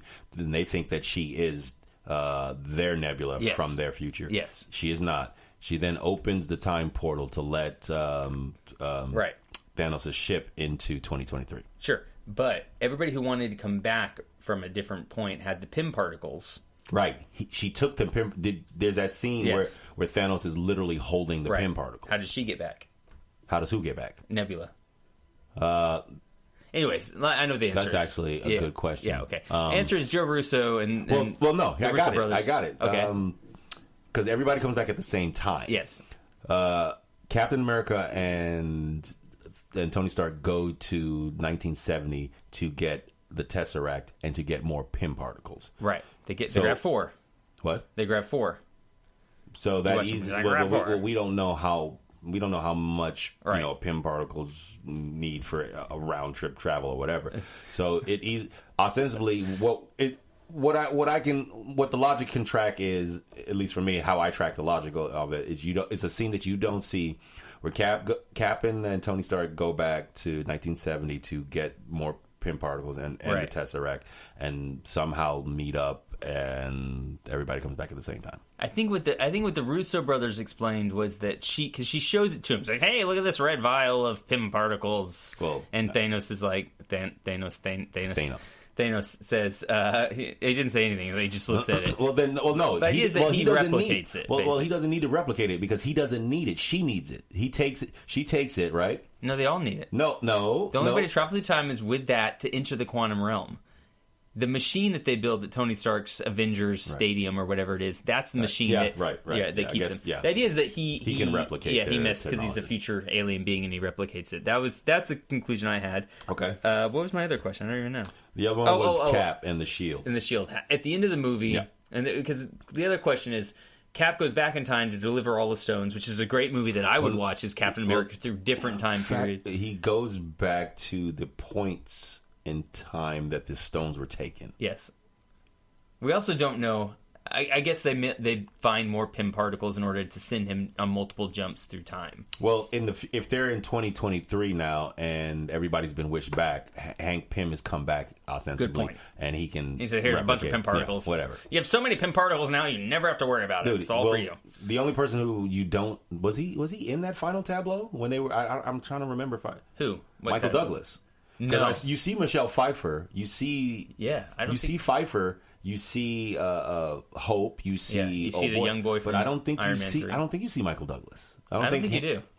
And see, he's too busy making Pym particles. Is why probably. They're like, I can't attend that funeral. Fuck that guy. Yeah, he's like, fuck that, man. I got to work. He's like, I hated that. He's like, that dude's dad fired me. Fuck him. Fuck Tony Stark. A lot of people talk about that Tony Stark could come back in Spider-Man. No, well, that's the thing. Like, I was like, I think we'll see Robert Downey play Tony Stark in cameo sections. No. I think like full on. Nobody ever dies in the comics. I know. Nobody ever dies. I think there is potential in the future, especially like later down the road in Marvel's Phase 4, once they've established a little bit more of whatever the next phase is. I think it's a strong possibility that you could see Robert Downey come back as Iron Man in the future in some way or fashion. Right. Because Tony Stark has died in the comics hella times. Yeah. Even if he's just like a Jarvis version of Tony Stark. Speaking of that, I'm glad you brought that up because what I want to shout out is the fact that So many, everybody that played a Marvel character, with the exception of Coulson. Yeah. I wanted to see Coulson. They did not throw him a bone, did they? They didn't. No, but Coulson. they threw Jarvis a bone. That guy, that actor, was the Jarvis from the TV Carter show. Yeah, so they linked them together. They linked the shows. They finally linked the shows and the movies together. Finally, yeah. It didn't even occur to me when I was watching it. I was like, oh, there he is. It did to me. I was like, holy shit! I was like, and he was only in it for this long a second, but I was like, yo, he's like, fucking where do I know that guy from? Money. He's like, sir, I don't know. I was like, get your money. Well, because I said on this podcast that Carter, Agent Carter, was one of the most underrated Marvel television shows. I still need to watch that. It was dope.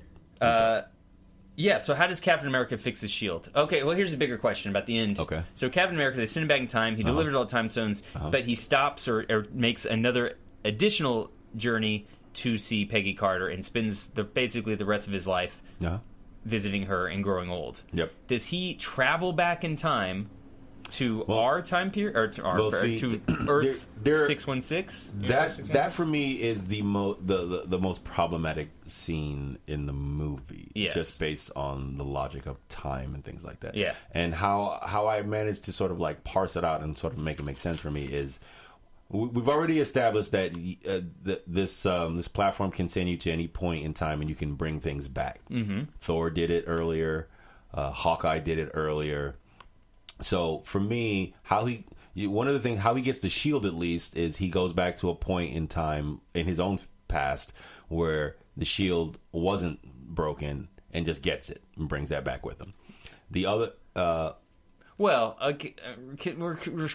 because the reason you have to take the stones back to those specific fractured timelines, but they're not fractured yet. They would be fractured yes. if you don't return the stones to their exact moment. So you return them back to their exact time. So presumably, when Bruce Banner's sitting there talking to the Ancient One, he's like, "Don't worry, I'll bring this right back to you." He takes it, and immediately Captain America shows back and like, "Here you go, thanks a lot." Right. And she's like, "Oh, that was great. That was instantaneous." Right. We don't see that in the movie because that hasn't happened. Right. But yes. Well, we presume that happens. Yes, that's the idea. Except for the Loki thing.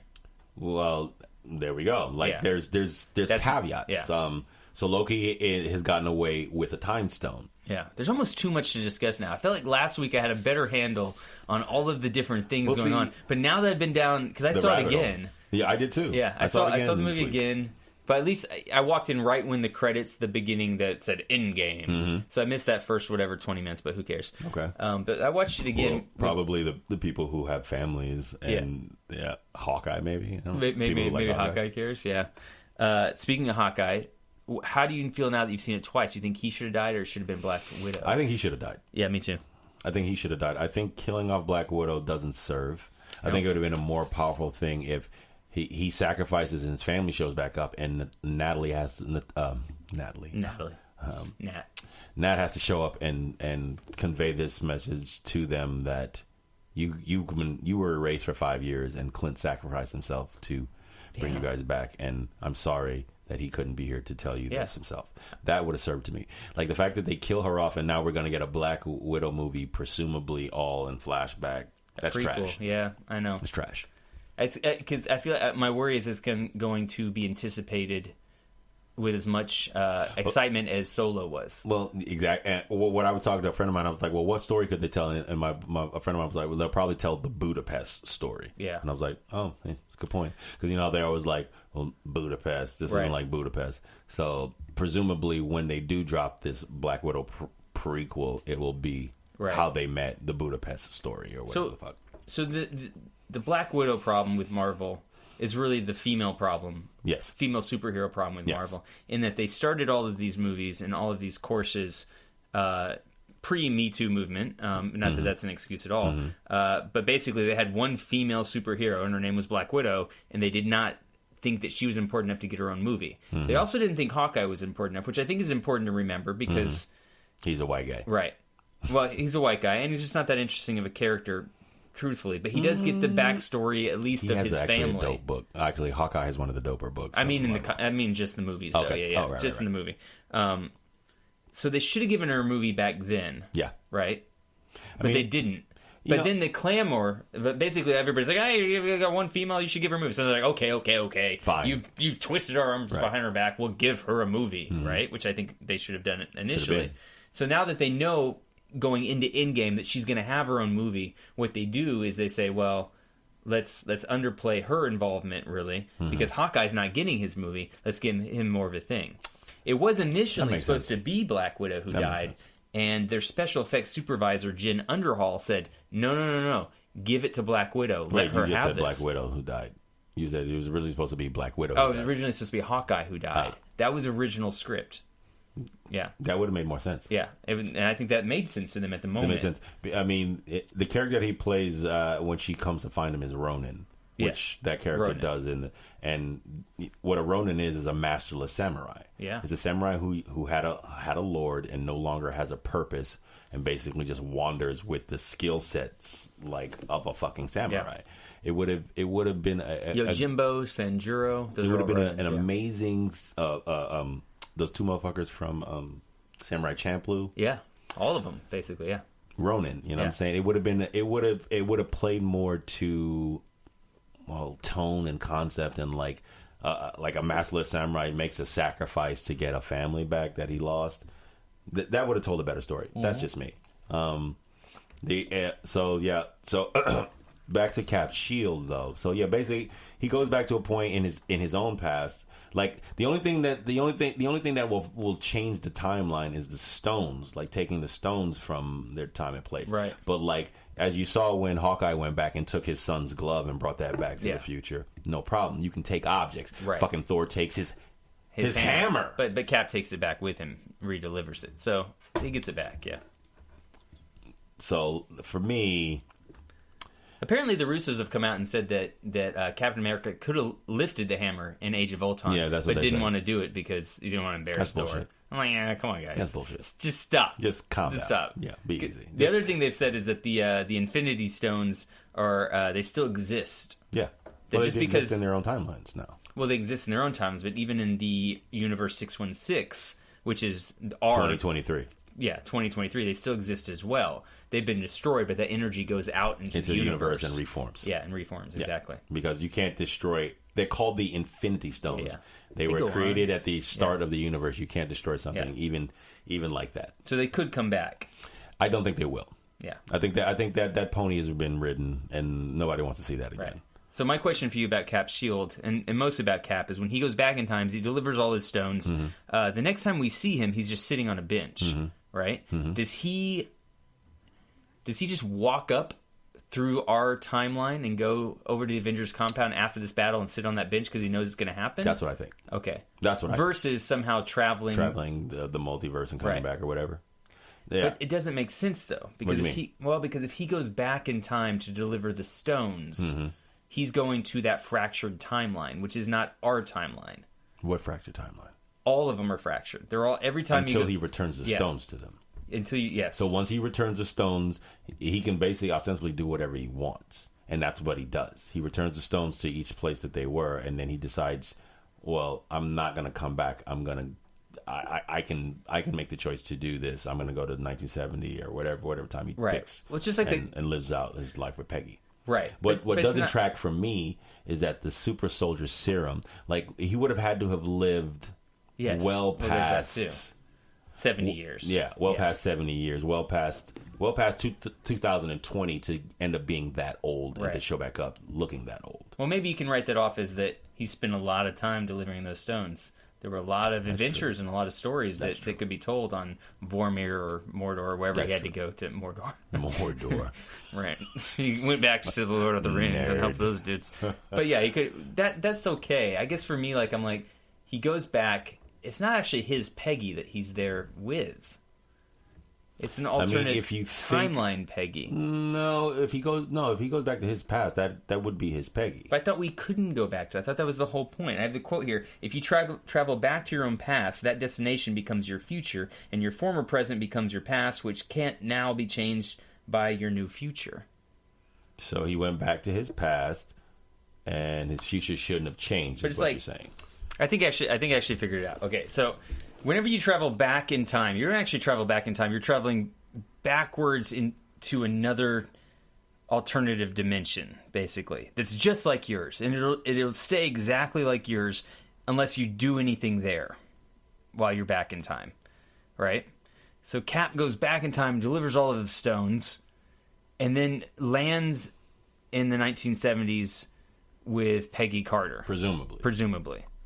Right? Because the only way that he could end up being as old as he is if he had gone back to when he initially met her at the war. Right. So, but maybe that's what happened, because Sam and both Bucky remember him as Cap, right? Yeah. So he would have had to gone back and lived his life as Captain America, fought the wars, done all that Captain America stuff, but just stayed with Peggy. Yeah, I think because the only thing that was different was that just like he goes back in time and sees himself in 2014, when he goes back in time to 1970, right. His other self is still there. That's true. And that other self is still doing all that stuff. So he basically has to stay back. Right, that is true. So if you were going to write a new Captain America movie 5 years from now, an alternate, he would have to have gone to an alternate reality to end up with a Peggy Carter that he could stay with for us. Yeah. Which is actually not his Peggy Carter. True. And the other thing is from the Winter Soldier, she has that whole thing where... But that's perfect, because that makes sense that, sorry to cut you off there, but like it excited me about the Spider-Man multiverse theory. Right. Because then, if that Peggy Carter isn't his Peggy Carter, it's a Peggy Carter from another universe or another multiverse, then maybe that Mysterio is a Mysterio from... Like, the possibility for multiverse stories is there. Yes. And I think that is where... I think the Infinity Stones, especially like ones that deal with like changing reality and making things possible that aren't possible, I think that I'm excited to see where they can take that. Yeah. What else you got? Well, let's see. Marvel just made Captain America's Endgame arc more confusing. I think that's what I was talking about. I don't think it's that confusing. I think it started to be confusing, but I think just in the two of us piecing it out, it makes more sense to me now. Do you think it should have been Bucky or Falcon who got the shield?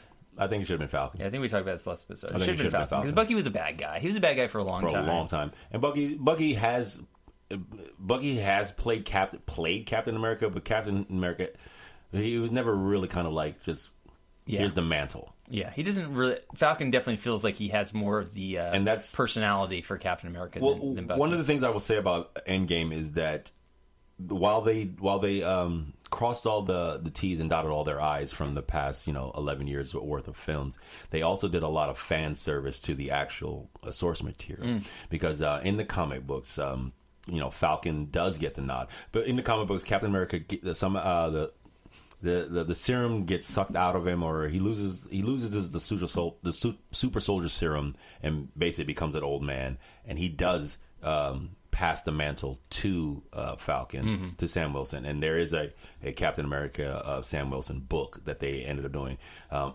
And I don't know if did you ever end up watching the Daredevil series or whatever? Yeah, I've watched the first season. Luke Cage and any of those. Slept through most of the second season. Yeah, I watched part of Luke Cage. You know I the was character losing Misty the magic Knight? by then. The what? The character Misty Knight. She loses her arm and ends up getting like a bionic arm. Oh no. Where was she? But she was in Daredevil. She was definitely in both seasons of Luke Cage, and ended up being in the Defenders. She was in the Defenders with when they mashed them all up. But in the comic book, Sam Wilson ends up teaming up with Misty Knight. So that's how that kind of anyway. But no, I forgot where we were. Yeah, with Captain America, Falcon, Bucky. Yeah. It should have always been Falcon, especially in these days and that. Yeah, because it deals. It would feel weird to give it to Bucky. I think. And his entire sort of presence in Endgame felt a little. I'm glad they had him, of course, but it felt like they didn't really use him very well. He's such a badass in Winter Soldier. Yeah. And, that was his movie. Yeah. It's called Captain America, the Winter Soldier. And basically all he does in Endgame is run around shooting a gun. Yeah, but he literally comes back in the last act. Yeah. Because he's one of the people that gets snapped back into reality. And even the last moment, though, when you see Cap sitting on the bench, he's there with Falcon, and Bucky's like, "Yeah, you go." He gives him the nod. Yeah, well, that's his best friend. That'd be like if I don't know if I saw you sitting on a bench and I realized you're a really old man, that'd be like me being like to Joe Boyle, being like, "No, Joe, you go talk to Rob." That'd be weird. I'd be like, "No, I'm gonna go talk to my boy here." I think I think Bucky and Cap have been friends since 19 whenever the fuck. They've known each other the longest. Since the 40s. Right. Yeah. And I think it would be like, you've known Joe longer, right? Then you have, so it'd be 1 like year longer. Well, I'm trying to do the like equivocation I know of what you like, mean, yeah. like a friendship built on, like, it's more than just a friendship. Like this, I think Bucky knew that it was going to be a passing of the torch kind of thing, and I don't think Winter Soldier would ever take up the mantle of Captain America again. He tried it before; it doesn't work. Who called Pepper Potts? Who called her? What do you mean? She shows up at the end of the battle. Mm-hmm. Who got her there? I know that Wong and Doctor Strange made like the portals, but who called up Pepper? Gwyneth Paltrow's character was like, "Hey, listen. Long story short, there's a big battle. Tony needs you. Put on the rescue armor suit and meet us at this point. Just jump into the portal. It'll be fine." I feel like anybody could have. Anybody, I mean, right. Okoye was still alive, and there's a network that Black Widow has set up where. Okay, all right. You and your networks. There was a logical tracking of it. Like I can see. It's interesting that people would take the time to find the holes in a movie like this rather than just be like, "Yo, that was dope," right? Yeah. Any controversial feelings or thoughts after your second viewing of this? I have one thought. Controversial. I don't really feel this way, but I'm going to bring it up to examine it because maybe I do feel this way. Well, I think the biggest thing, the takeaway for it was sort of the diversity cookie of the female charactership in this. But we've addressed that, and I think Marvel will address that in the future with films. Well, they already Black Widow and Captain Marvel. I think they're already taking steps in line to address some of the diversity things here. We got our both phones. Yeah, there it is. We are popular people, and people want to get a hold of us. I think I read recently that they're going to announce that one of their characters is gay, which I feel like fine, sure. I mean, that's like, I think Joe Russo was one of the guys that Captain America was talking to, and he mentions that, I went out on this date and the guy was blah blah. He cried early in the meal and I cried at dessert. I'm like, guys, okay, just, all right. Don't do press for that. That's not worthy of press, you guys. Okay, guys. Save it for an actual gay, openly. I am a gay superhero, right? And guess what? It doesn't matter. There are some in there. It was interesting. There are gay superheroes in the Marvel universe, comic book universe, and it's weird that they most recently they made Iceman gay recently. Yeah, Iceman, they did. Yeah, I forget what book, and it was a couple years ago. Everyone's always known Iceman's been gay. It's like, I'm just so cold. I'm ice cold. Ice, baby. No, but yeah, it didn't affect the book at all. It was just one of these things that people kind of eye rolled and was like, well, okay, sure. I think there's a version of New York and progressive liberals that are already beyond that point where like we're like, you know what, we don't need even like a gay superhero to come out and be gay. We just that's beyond the point. But then there's this other faction of America in the world that's like, that's a big deal and it needs to happen. Well, I mean, we talk about representation on this show all the time, and I don't even need to be so overt, but it wouldn't. Why not? And I think I agree with you. And I think, but what we're saying is about not needing to be overt is that you don't need to define a character based on his sexuality. Exactly. But at the same time, we still need gay characters in all of this stuff because of representation. Yeah. Yeah. How did Cap fix his shield? Black Widow's arc. Fat Thor controversy. Love it. Well, controversy. Yeah. What about it? Well, there's people out there who don't like the fact that that his weight is being used as a joke.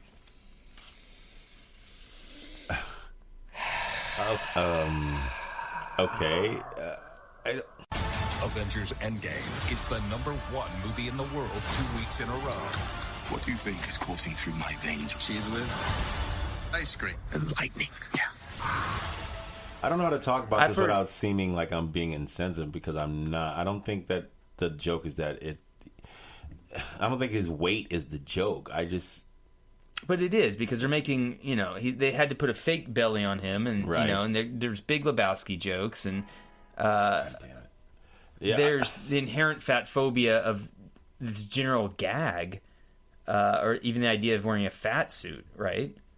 That turns a victimized body type into an attachable comedy prop. I'm reading that off. No, off I the mean internet. it's a valid argument, but it's really funny too. But like, at what point, like, what are you? I don't know. What are you fighting? What do you hope to win in this fight about a fictional person, a fictional character who has had many amalgamations? One of them being a fat Thor. Mm-hmm. In the comics, is there precedent for that? Yes. Oh, okay. Yes. So they did not write anything original in this. They just basically read all the comics and said, that's a good idea, and they smushed it into a movie. How hard is that? That's that's exactly what they should have done. Yeah. That's exactly what you should do. If you have, we've been talking about Akira. Like, if you just do the source material, you got no problem. Yeah. Do the source material and cast somebody dope to do it. Yeah. Problem fucking solved. Yeah. I mean, that's 9/10 of the work is done for you. Yeah. Yeah. Well, I mean, unless you want to speak more about it, I don't know how to speak about it without seeming like I'm being insensitive, and I'm not. I don't think it was that big of an issue, but great. I'm not a fat person. Yeah, it was great that they didn't make him sculpt back into. And that's what I thought. That would have been the prop to me, was that they were going to make him skinny again for the purposes of being like, oh, I'm now that I'm worthy again. Here's my worthy body, which is thin and ripped. The choice to keep him fat was awesome. In fact, I'm on the train of #Fat Thor forever. Like I don't want to see him skinny again. I would love that character to stay fat Thor. Do you really think that he'll stay fat? No. It's Chris Hemsworth. No. He makes his money on being like Momoa does. He's a ham. Yeah, like, because he's also if he's going to be part of the Asgardians of the Galaxy, this is leading into my next thought about what's going on with Gamora and Nebula. If he's going to be going into that team to have because Quill's not chunky yet. He's one sandwich away from fat, according to Rocket, right? Yet, I think then also have Fat Thor. They're almost like having two characters that are too similar together in the same movie. I think you're equating Chris Pratt with being a fat guy. He's not a fat guy anymore. He's not a fat guy anymore. He's not a fat guy anymore, dude. But he's got a personal trainer. He's got a nutritionist. That he's not. But he still plays it like a fat guy. Well, I mean, why were they mad about that? Didn't that fat shaming? That's body shaming. Where was the outrage? I'm sure on there that was. Sort of I'm thing, sure we could find it. You know, I don't think there was necessarily outrage. I think I read comments on both sides. I think we were living in outrage culture, and I think people are going to find any impetus to make it about themselves. Yeah, I have a comment from my brother about Kevin Hart. I'll get back to in a second. Oh, about Kevin Hart? Did you watch the stand-up or something? Yeah, it got lost in the junk email thing. It got sent to my junk, but I found it. So it's a few weeks old, but I found it. Oh, well, okay. So we'll talk about it. Well, I mean, you got anything else on it? And I saw it again. It was fucking awesome. It's the movie Avengers. I want to know what's going on with Gamora. What about right? Because at the end of the movie, she disappears. Yes, yeah, right? He's searching for Quill. Right, because they get back on their ship, whatever it's called. I can't remember. Not the Benatar, but the second ship. Right. And it says searching for Gamora, and he can't find it. And Thor walks up, and they have like an extended joke session. Yeah. But it could be leading to what Guardians of the Galaxy 3 is, right? Perfect. Yeah, it's a setup for GG3. I also read an op-ed about Gamora and how they don't want the arc of Guardians of the Galaxy 3 to be about rekindling the love interest between Peter Quill and Gamora. Great. I agree. I always thought it was a little odd that those characters were in love in the first place. Right. But that's not a thing for them in the comics. I don't mind if that's a B plot. Right, sure. But I would but love, I didn't like it being like the forefront of their relationship. Yeah, and I would love more story about Gamora in general. Yeah. About not just necessarily where she's from, because we know that from Thanos. Well, but more about her and just in general. Give her some character. Her character's the strongest female in the galaxy, allegedly. I mean, fiercest, not strongest, fiercest. Because apparently Captain Marvel is. You know what that reminds me of? Is Mystery Men. What's Ben Stiller's character? Mr. Furious. Oh, yeah. And all he does is get angry. Those superpowers just get super angry. I love that movie. Is that her superpower? She just gets really angry? She's the most fiercest female warrior in the galaxy. That's the hope. Yeah. Well, you see a couple shots of her in different movies, especially Guardians of the Galaxy 2, where you see that she's very strong. Yep. Yeah. Nebula. What's going on with Nebula? She killed herself. Yeah. Which, I mean, if you think about time paradoxes, that's one of the biggest. Yeah, exactly. Because she kills her past self. So let's be honest. There's some of those time threads that are. But like but then again, we don't know. Like I like that they were making fun of all those movies, all those movie tropes. They're like, so Back to the Future was all bullshit.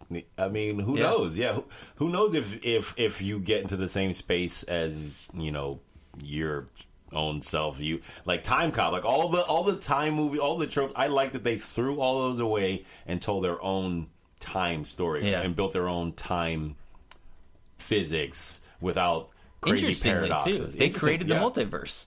Right. Yeah, and that's what it seems like Spider-Man Far From Home is going to be looking into what and exploring what happened post-snap. Well, it's interesting to think that this is the first movie post-Endgame, so technically it is the start of their next phase of movies. Do you feel like it's a extended post-credit scene? The entire movie that's its job. I don't know. I think it remains to be seen. Scene? I think it remains to be seen. I think based on the trailer, we get like this. We get the longing for Tony Stark. Happy's all over this one. As he was in some of the former movies. Jon Favreau's character. Yeah. Oh yeah, you're right. He got a lot of time at the end. Yeah. I think he got a lot more time than he needed. At the end, I was like, Jon Favreau. I was like, is that your kid? Because it seems like that's your kid. Yeah, it seems like your kid. I was like, where's her mama? Why's she letting this grown man? I'm just kidding. I was like, why is the driver over here babysitting? Why couldn't they throw Black Widow a little something there at that funeral? Right, a little something. Couldn't it be a joint funeral? Why Tony get all the love? It can be mostly about Tony. That's fine. I mean, they only got all the stones because she killed herself, man. Yeah. We couldn't have a joint funeral. Y'all are fucking shady. You could give a little bit to Black Widow. Not even. A little bit. Natasha who? Hawkeye couldn't have been over there throwing a bow and arrow into the water. or like some some electrical. He's just throwing electric appliances into a pair of sexy boots in. He's like toaster oven. Toaster oven. She loved this toaster oven. Clock. Just random electrical things into the water. I wanted to talk about two things real quick before we move on. I want to talk about Nomad and Captain Britain. Nomad and Captain Britain. Nomar. Is it Nomar? Namor? Namor, yes. Yeah, the Atlantean prince. Yes. So you saw that he was teased, right? Are they making a Namor movie? I don't know. That's what I'm asking. You should know. I don't know if they're making one, but if they do make one, the only sense that it would make is if it's a prequel. Why? Because Namor and Captain America they fought in the war together. Oh, really? Okay. Yeah, they were allies in that way, and subsequently Namor became a part of the most recent. He's an Atlantean prince, wings on his feet. Basically, it's he's Aquaman. He's the Marvel Aquaman. He's Marvel. Yeah, he's Marvel's Aquaman. Because they tease him in Endgame. Do they? Yeah, when Okoye in Wakanda, it's like, there's been some earthquakes and tremors, and Black Widow's like, what should we do about that? And she's like, they're earthquakes. You don't do anything about it. But the idea is that it's underneath the surface, down in the water. It is? I read some stuff about it. Okay. The other tease that came out was Captain Britain, which is Brian Braddock. Yeah. Right? When Carter is there in 1970, she's like, have we heard from Braddock yet? Yeah. So the idea is that Captain Britain. Yeah, and they're not just accidentally dropping these names. They're not going to make a Captain Britain movie. Why not? Because it's corny. Why? Google that character and you'll see why. I'm looking at him right now. He looks dope. He's got like a British flag on him. He's like the face of slavery. Like, we invented slavery. Yeah, like the face of colonialism. Like, fuck out of here. Nobody want to see that shit. It's America. Maybe they're just putting the feelers out. Nobody care about that. No, they're not going to make a Captain Britain movie. Okay, but the Namor could be part of a... They could make a Namor movie. For Black Widow, too. True. Because you know what you can't do right now with the next couple movies? You can't destroy things much anymore. You know you can destroy? Wakanda. You can blow Wakanda up. I don't think you can. You can. It's a secret city. Nobody cares. Yeah, like, you went and like blew up like New York. Secret city. People would be like, "Oh my God, snap just happened. Now you just blew up New York." But if you blew up like the secret city Wakanda, nobody knows about it. I don't think you can blow up Wakanda. It literally is built on the top of a vibranium asteroid. Codpiece? No. It's literally built on the top of a vibranium asteroid. Their technology is far superior to anything on the planet. In the comic books, Namor floods it. I'm looking at a picture of him doing it right now. He floods it. Yeah. They got some serious water damage in Wakanda. Yeah, because they were peers for a time until they flipped. Like Namor became a part of this like elite group of bad guys. He joins the bad guys. Yeah, exactly. It's gray area. It's a great, but that's what Black Widow does, or that's Black Widow. That's what Black Panther does the best. Is great villains. Great villains. There actually was a villain named Gargoyle. What's his face from the last Black Panther? The bad guy, Michael Jordan's character, Killmonger. He's a very great character. Is he? Yeah, he is. You kind of side with him. Come on. I mean, don't make me be the white guy who's siding with. I side with him all the way, but I feel like he's pretty much a villain. Right. I feel like I understand your motivations, but just because I understand them doesn't mean you're not a bad guy. Right. You're a bad guy. He kills his girlfriend, bro. Yeah. I'm sorry. Blau. What? He's got bigger things to do. Revenge is bigger than the love of a... okay, maybe I'm just that motherfucker. You're not married. You don't know. Check, please. Give it some time. Check. Bring the Uber around. Let's get in some comments, right? Hey. Little loving early in the morning. Comments! Let me just find them here real quick. We got, Sean Calloway comments. I got comments from my mom. Aww. I got comments from In-Game. Did Mom see In-Game? Yeah, she saw it, which is crazy for me to imagine. First come from Lady Nerd 1. She says, In-Game, it was a great movie. I love the ending, but do have a few questions. Why did future Nebula not die when she killed past Nebula? We were way beyond that. Yeah, come on. We already talked about it. Just watch the movie again. Yeah. Just see it. Because they're making up their own rules about time. Yeah. That's why. I think this probably goes back to how this is different than other time travel movies we've seen, but please explain it in the non-Marvel people like me, because I still expected future Nebula to die when that went down. Well, you know what I do have an issue with? 2014 Gamora and 2014 Nebula. 2023 Nebula shoots 2014 Nebula, and 2014 Gamora's just like, that's cool. She has no issue with it. She's like, it's fine. Well, I think because 2023 Nebula was the one who convinces her that her choices, that I guess he was already kind of... I'm just saying, if it was me and you, 2018 Rob, 2018... You would have had a moment. I would have been like, dude, Rob, 2023 Rob, you just killed 2018 Rob. I don't know how I feel about that. That's ouch. You're still here, but I had two of you for a moment. And then 2023 Rob would be like, bro, hit this. Dude, what if I had two of you? That would be crazy. No, what it would be is a time paradox and the world would collapse on itself. That would be crazy. That time, actually. She says, I already Googled, this is Lady Nerd 1, I already Googled one question, who the teenager was at Tony's funeral. That was Harley Keener from Iron Man 3. Iron Man, was it 3 or 2? Yep. 3? 3, right? Yeah. Yeah. She has a question for you, Rob. Yeah. Does he have any significance in the comics? Just curious if he will pick up the Iron Man suit or something. I don't think so. I honestly don't know. This is one of these, because I remember seeing him at the end of the funeral and being like, who is this kid? And then having to do the work to find out who he was. But I don't think so. I don't. What's his name? The character's name. Should I close the tab? Sorry. Harley Keener. I don't know if that's the actor's name or the character. I think he was just. I think he was just there, and because it was smart thinking, they're like, this kid played a significant role for Iron Man in this one movie. Let's just bring him back. Guess what? The actor's not doing anything. Let's send him a paycheck of. They probably gave him how much do you think that actor made for that one scene? Day rate for he didn't say anything. Probably no. Liz Jenkins would probably be the one to talk about. Maybe $1,500. I don't know. I've never been on one of those. For one shot, no way. He got. I mean, in a major Hollywood production. Yeah. You don't think he got 10? I think 10. What, G's? Yeah. You think so? Yeah. I would have held out. I'm like, listen, I know you guys want me. I mean, you want to give me a day rate of $1,500. If he getting 10, I want that motherfucker's age. I want 0.00001% of every dollar that Marvel takes in. What else you got? Yeah, so I got some comments from my mama now. Let's see. She says, I saw In-Game this week with Daddy.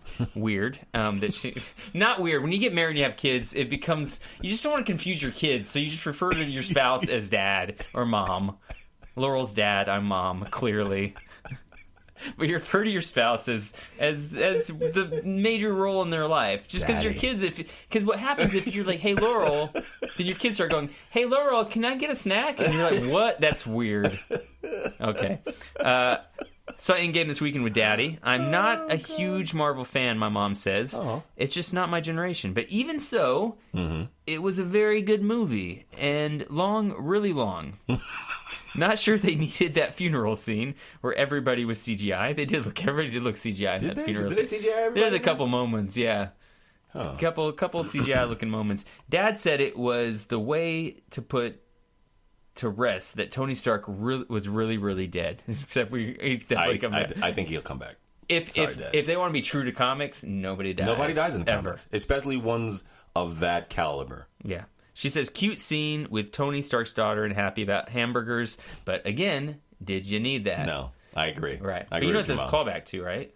Yeah, the first time he comes out of the cave and he's like, what do you want to do? Oh, first off, I want a cheeseburger. Iron Man 1, yeah exactly. So, and then let's see what else I got. I know I got one for my brother now. This is the big comment that got lost for days. It is the one about Kevin Hart, about the stand-up special? Yes. So I'll read most of this in its entirety because it's a few weeks late and I feel bad because it went to my junk mail. Not my fault. It's because you sent it from your phone, Bo. Is it long? It goes, random thoughts on your last podcast. We'll try to figure out which podcast this was. Mark Hamill. Totally agree that Mark Hamill is a great voice actor. One of the best things about The Last Jedi was his voice and tone / reflection that he put into it. Conversely, one of the many problems I had with Last Jedi was his facial expressions. Yeah. They were just off-putting and took me out of the movie experience. It seemed like he was in another. To be honest, yeah, but I agree. I think there's a lot of times in The Last Jedi where he seems like he's in a totally different movie than everybody else. Yeah. It probably directed poorly. Anyways, Akira. Akira was Larry in my life for about 4 years. Every time we went on vacation, we would go to the Yellow Pages to find some random comic book store so that we could see if they had a chapter that wasn't in Evansville. Because they all came in chapters. And so we had you'd find a few. So you guys were just getting them wherever you could. Yeah, wherever we could. That's a lot of those comic book stores were in Florida.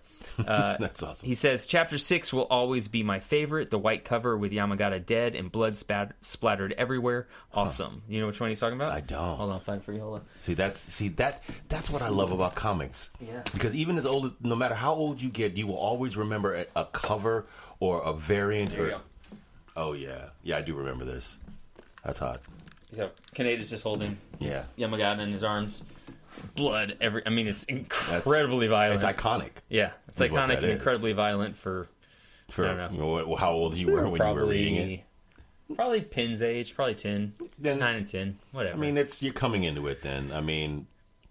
Yeah. And he says, did you ever get a new chapter 15, or do you still have the one where you blacked out all the cuss words? Okay, well, listen. Wait, what? I didn't black out all the cuss words. What? I highlighted all the cuss words. You highlighted your comic book? This is the first one I ever got, right? The first Akira. What you don't see, folks, is Larry has an extensive library of books, and a lot of them are comics. So let's actually look at the date here. This was 1989. So I was 9 years old when I bought this, or when my dad bought it for me at a Books A Million. And I went through and I highlighted all of the cuss words and took it. Why did you do that? I believe I was in 6th grade because I was like a kid. Was it show and tell? No, I just wanted to be cool and show all the kids I had. Dude, and flipping through this comic right now, what is so awesome is these panels are so vibrant and colorful. Yeah. And striking. Well, the original The Akira art was in style black is- and white, right? And so they colorized them for the American releases. Epic. Of course they did. Yeah. So good, right? These are fantastic. He goes on and says, Kevin Hart. I was never a Kevin Hart fan. It's not that I did like him. I think he meant didn't. But more so that I never really paid attention to him. However, after reading his autobiography... Wait. Yeah. Bo read his autobiography. It's a weird thought logic there. That not into this guy that much. I'll just read his life story and what he's into. Okay. Parenthetically, I was trapped in a prison, and the only book that I had was Kevin Hart's autobiography. So I read it. Jail, bro? Wow, damn, Bo. I didn't know what you went to. He said it's equal parts heartbreaking, Ozark? hilarious, and uplifting. I became a huge supporter of his. Having said that, it was my understanding that he did apologize at least 2 separate occasions after being confronted with his old homophobic jokes. Right. Once on the Ellen Show and once on the Sirius XM show. Please let me know if I'm missing something. No, I think he's dead. I think he did apologize, but it wasn't up to whoever's standards it was. And then after, whatever, he was just like, no, fuck you. He asked, how is it not comparable to James Gunn? I think it's very comparable to James Gunn. I think it's absolutely that. I went back and I looked because he put a link here, and I went on and clicked on it. I think what happened was the second time he apologized was after he'd sort of already kind of dropped out of the Oscars. He apologized again, and that was on his podcast. Oh, okay. And I think the first time, I think people were not. I would have to look it up. I think they just didn't believe his sincerity. Yeah, I think that's what it was. His sincerity I think was in question, and people were. I think he was clearly annoyed that he had to apologize for it, but did it anyways. And people weren't into it. And then when he apologized the second time after he'd already lost the Oscars thing, it wasn't at that point. It wasn't really enough. I'll click on it. I'll read the apology here if it comes up here. Let's see, where is it? Because I read it yesterday. He says, blah, blah, blah, blah, blah, blah, blah. You're checking. You're like, I'll check my email. No, one of my brothers from Texas is in town, and I told him I was recording my podcast, and we'll link up later. Yeah. So he says, let's see. He wants to be accepted. He wants to accept him. He wants to be embraced on his own merits. Isn't that what the LGBT community wants? Lemon says. That's Don Lemon's quote. Blah blah. Wait, who's Don Lemon quoted it? Yeah, Don Lemon gave him a lot of slack about it, right? So maybe right, an olive branch is an effort to understand. So he's basically criticizing Hart for not apologizing further. See, and Kevin Hart says, "I'm sure that after this interview, they'll cut this up and find things that I said that wasn't enunciated correctly. I will say this, and I want to make this very clear once again: Kevin Hart apologizes for his remarks that hurt members of the LGBTQ community." So yeah, I mean that was incredibly definitive, but that was also after he'd already dropped out of the Oscars at that point. And see, he didn't even have to do that. Yeah, like I said, I'm not blacklisting my Kevin Hart in the Dial household. Laurel already threw money at the Netflix thing by watching it more than once, I believe. Oh, she watched it? Yeah, she definitely irresponsible. She watched it. Yeah, we like Kevin Hart. We played money at the Jumanji 2 thing. It's not that I think it's different than the James Gunn thing. It's the same thing. I think maybe calling his documentary irresponsible at the time made me really question whether or not it was responsible of me to listen to it. But after listening to this and reading this news, you know what? Fine. He made Bo a believer. He made Bo a believer. I'll go buy his autobiography. Bo, mail me. Mail that. Mail me his autobiography, please. Do a bra solid. Where's that? Oh, I gotta go back now. No, he had thoughts. Let's see. I thought he had one more thing to say. RoboCop. First time I watched RoboCop, this is my brother again, was with Grandma and Grandpa Korea and Dan and Dave. These are my cousins from California. I was probably 8 or 9, which means Larry was 9 or 10. That sounds about right. They had taken us to Kroger to rent movies. Kroger's. Back when, you know what Kroger is? Yeah, we got them all over Texas, bro. Back when Kroger had a small video rental collection. Because, it's a supermarket. Why not? Of course. Dan and Dave rented Adventures in Babysitting. Awesome. And Larry and I rented RoboCop. I remember Grandma Mary thinking it was too violent. She's not This is where I wrong. insert the 45-second cue of him getting blown to pieces with 700 different scripts. Just keeps going and going. But we easily convinced Grandma that it was a movie for kids. Yo, let me just say, of course you did. Grandma Mary, she knew not a movie for kids, but she just could not say no. That's what grandparents are for. They're just like, yeah, fine, whatever. Yeah, do whatever. Like, look, I'm gonna give you back to your parents in a few hours anyway, so whatever you want. We watched Adventures in Babysitting first, and everyone agreed that it was a good movie. I remember that. I remember, like, is a good one. Yeah, but that was definitely the one you should. That's the way you should have done it. You should have watched Adventures in Babysitting first, and then gone. If you did that the other way around, there's no. Hey. After RoboCop ended, I remember Grandma turned to Mom and stated something to the effect of, "Next time, you're coming with us to make sure that these movies are appropriate for kids." Bo says, "I couldn't imagine showing it to my kids today. Just crazy. It would be like a drunk aunt showing her 8 and 4-year-old nieces Logan." Burn! Yo, sure.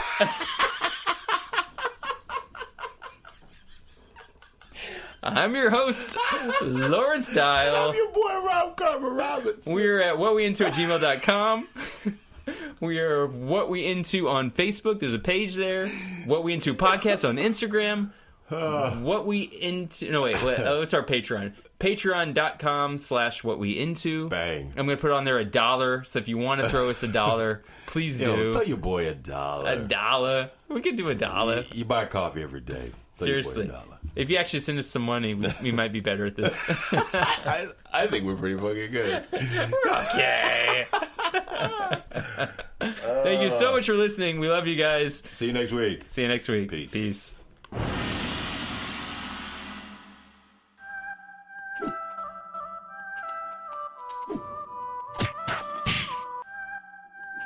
What do you want? Can't you see that I'm smoking? To study Kung Fu. You must learn to be patient. I want to teach you. You should call me master. Let's test your Kung Fu. You figure my Kung Fu is not good enough. Your Kung Fu is not good enough. You brought all this on yourself. Smoking. Are you a smoker?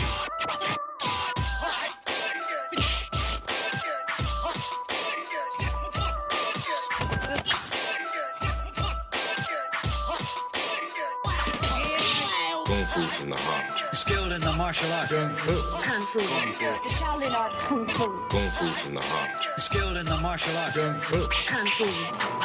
Shaolin style. Get that perm. Get that perm. Get that perm. Haven't used my best moves yet.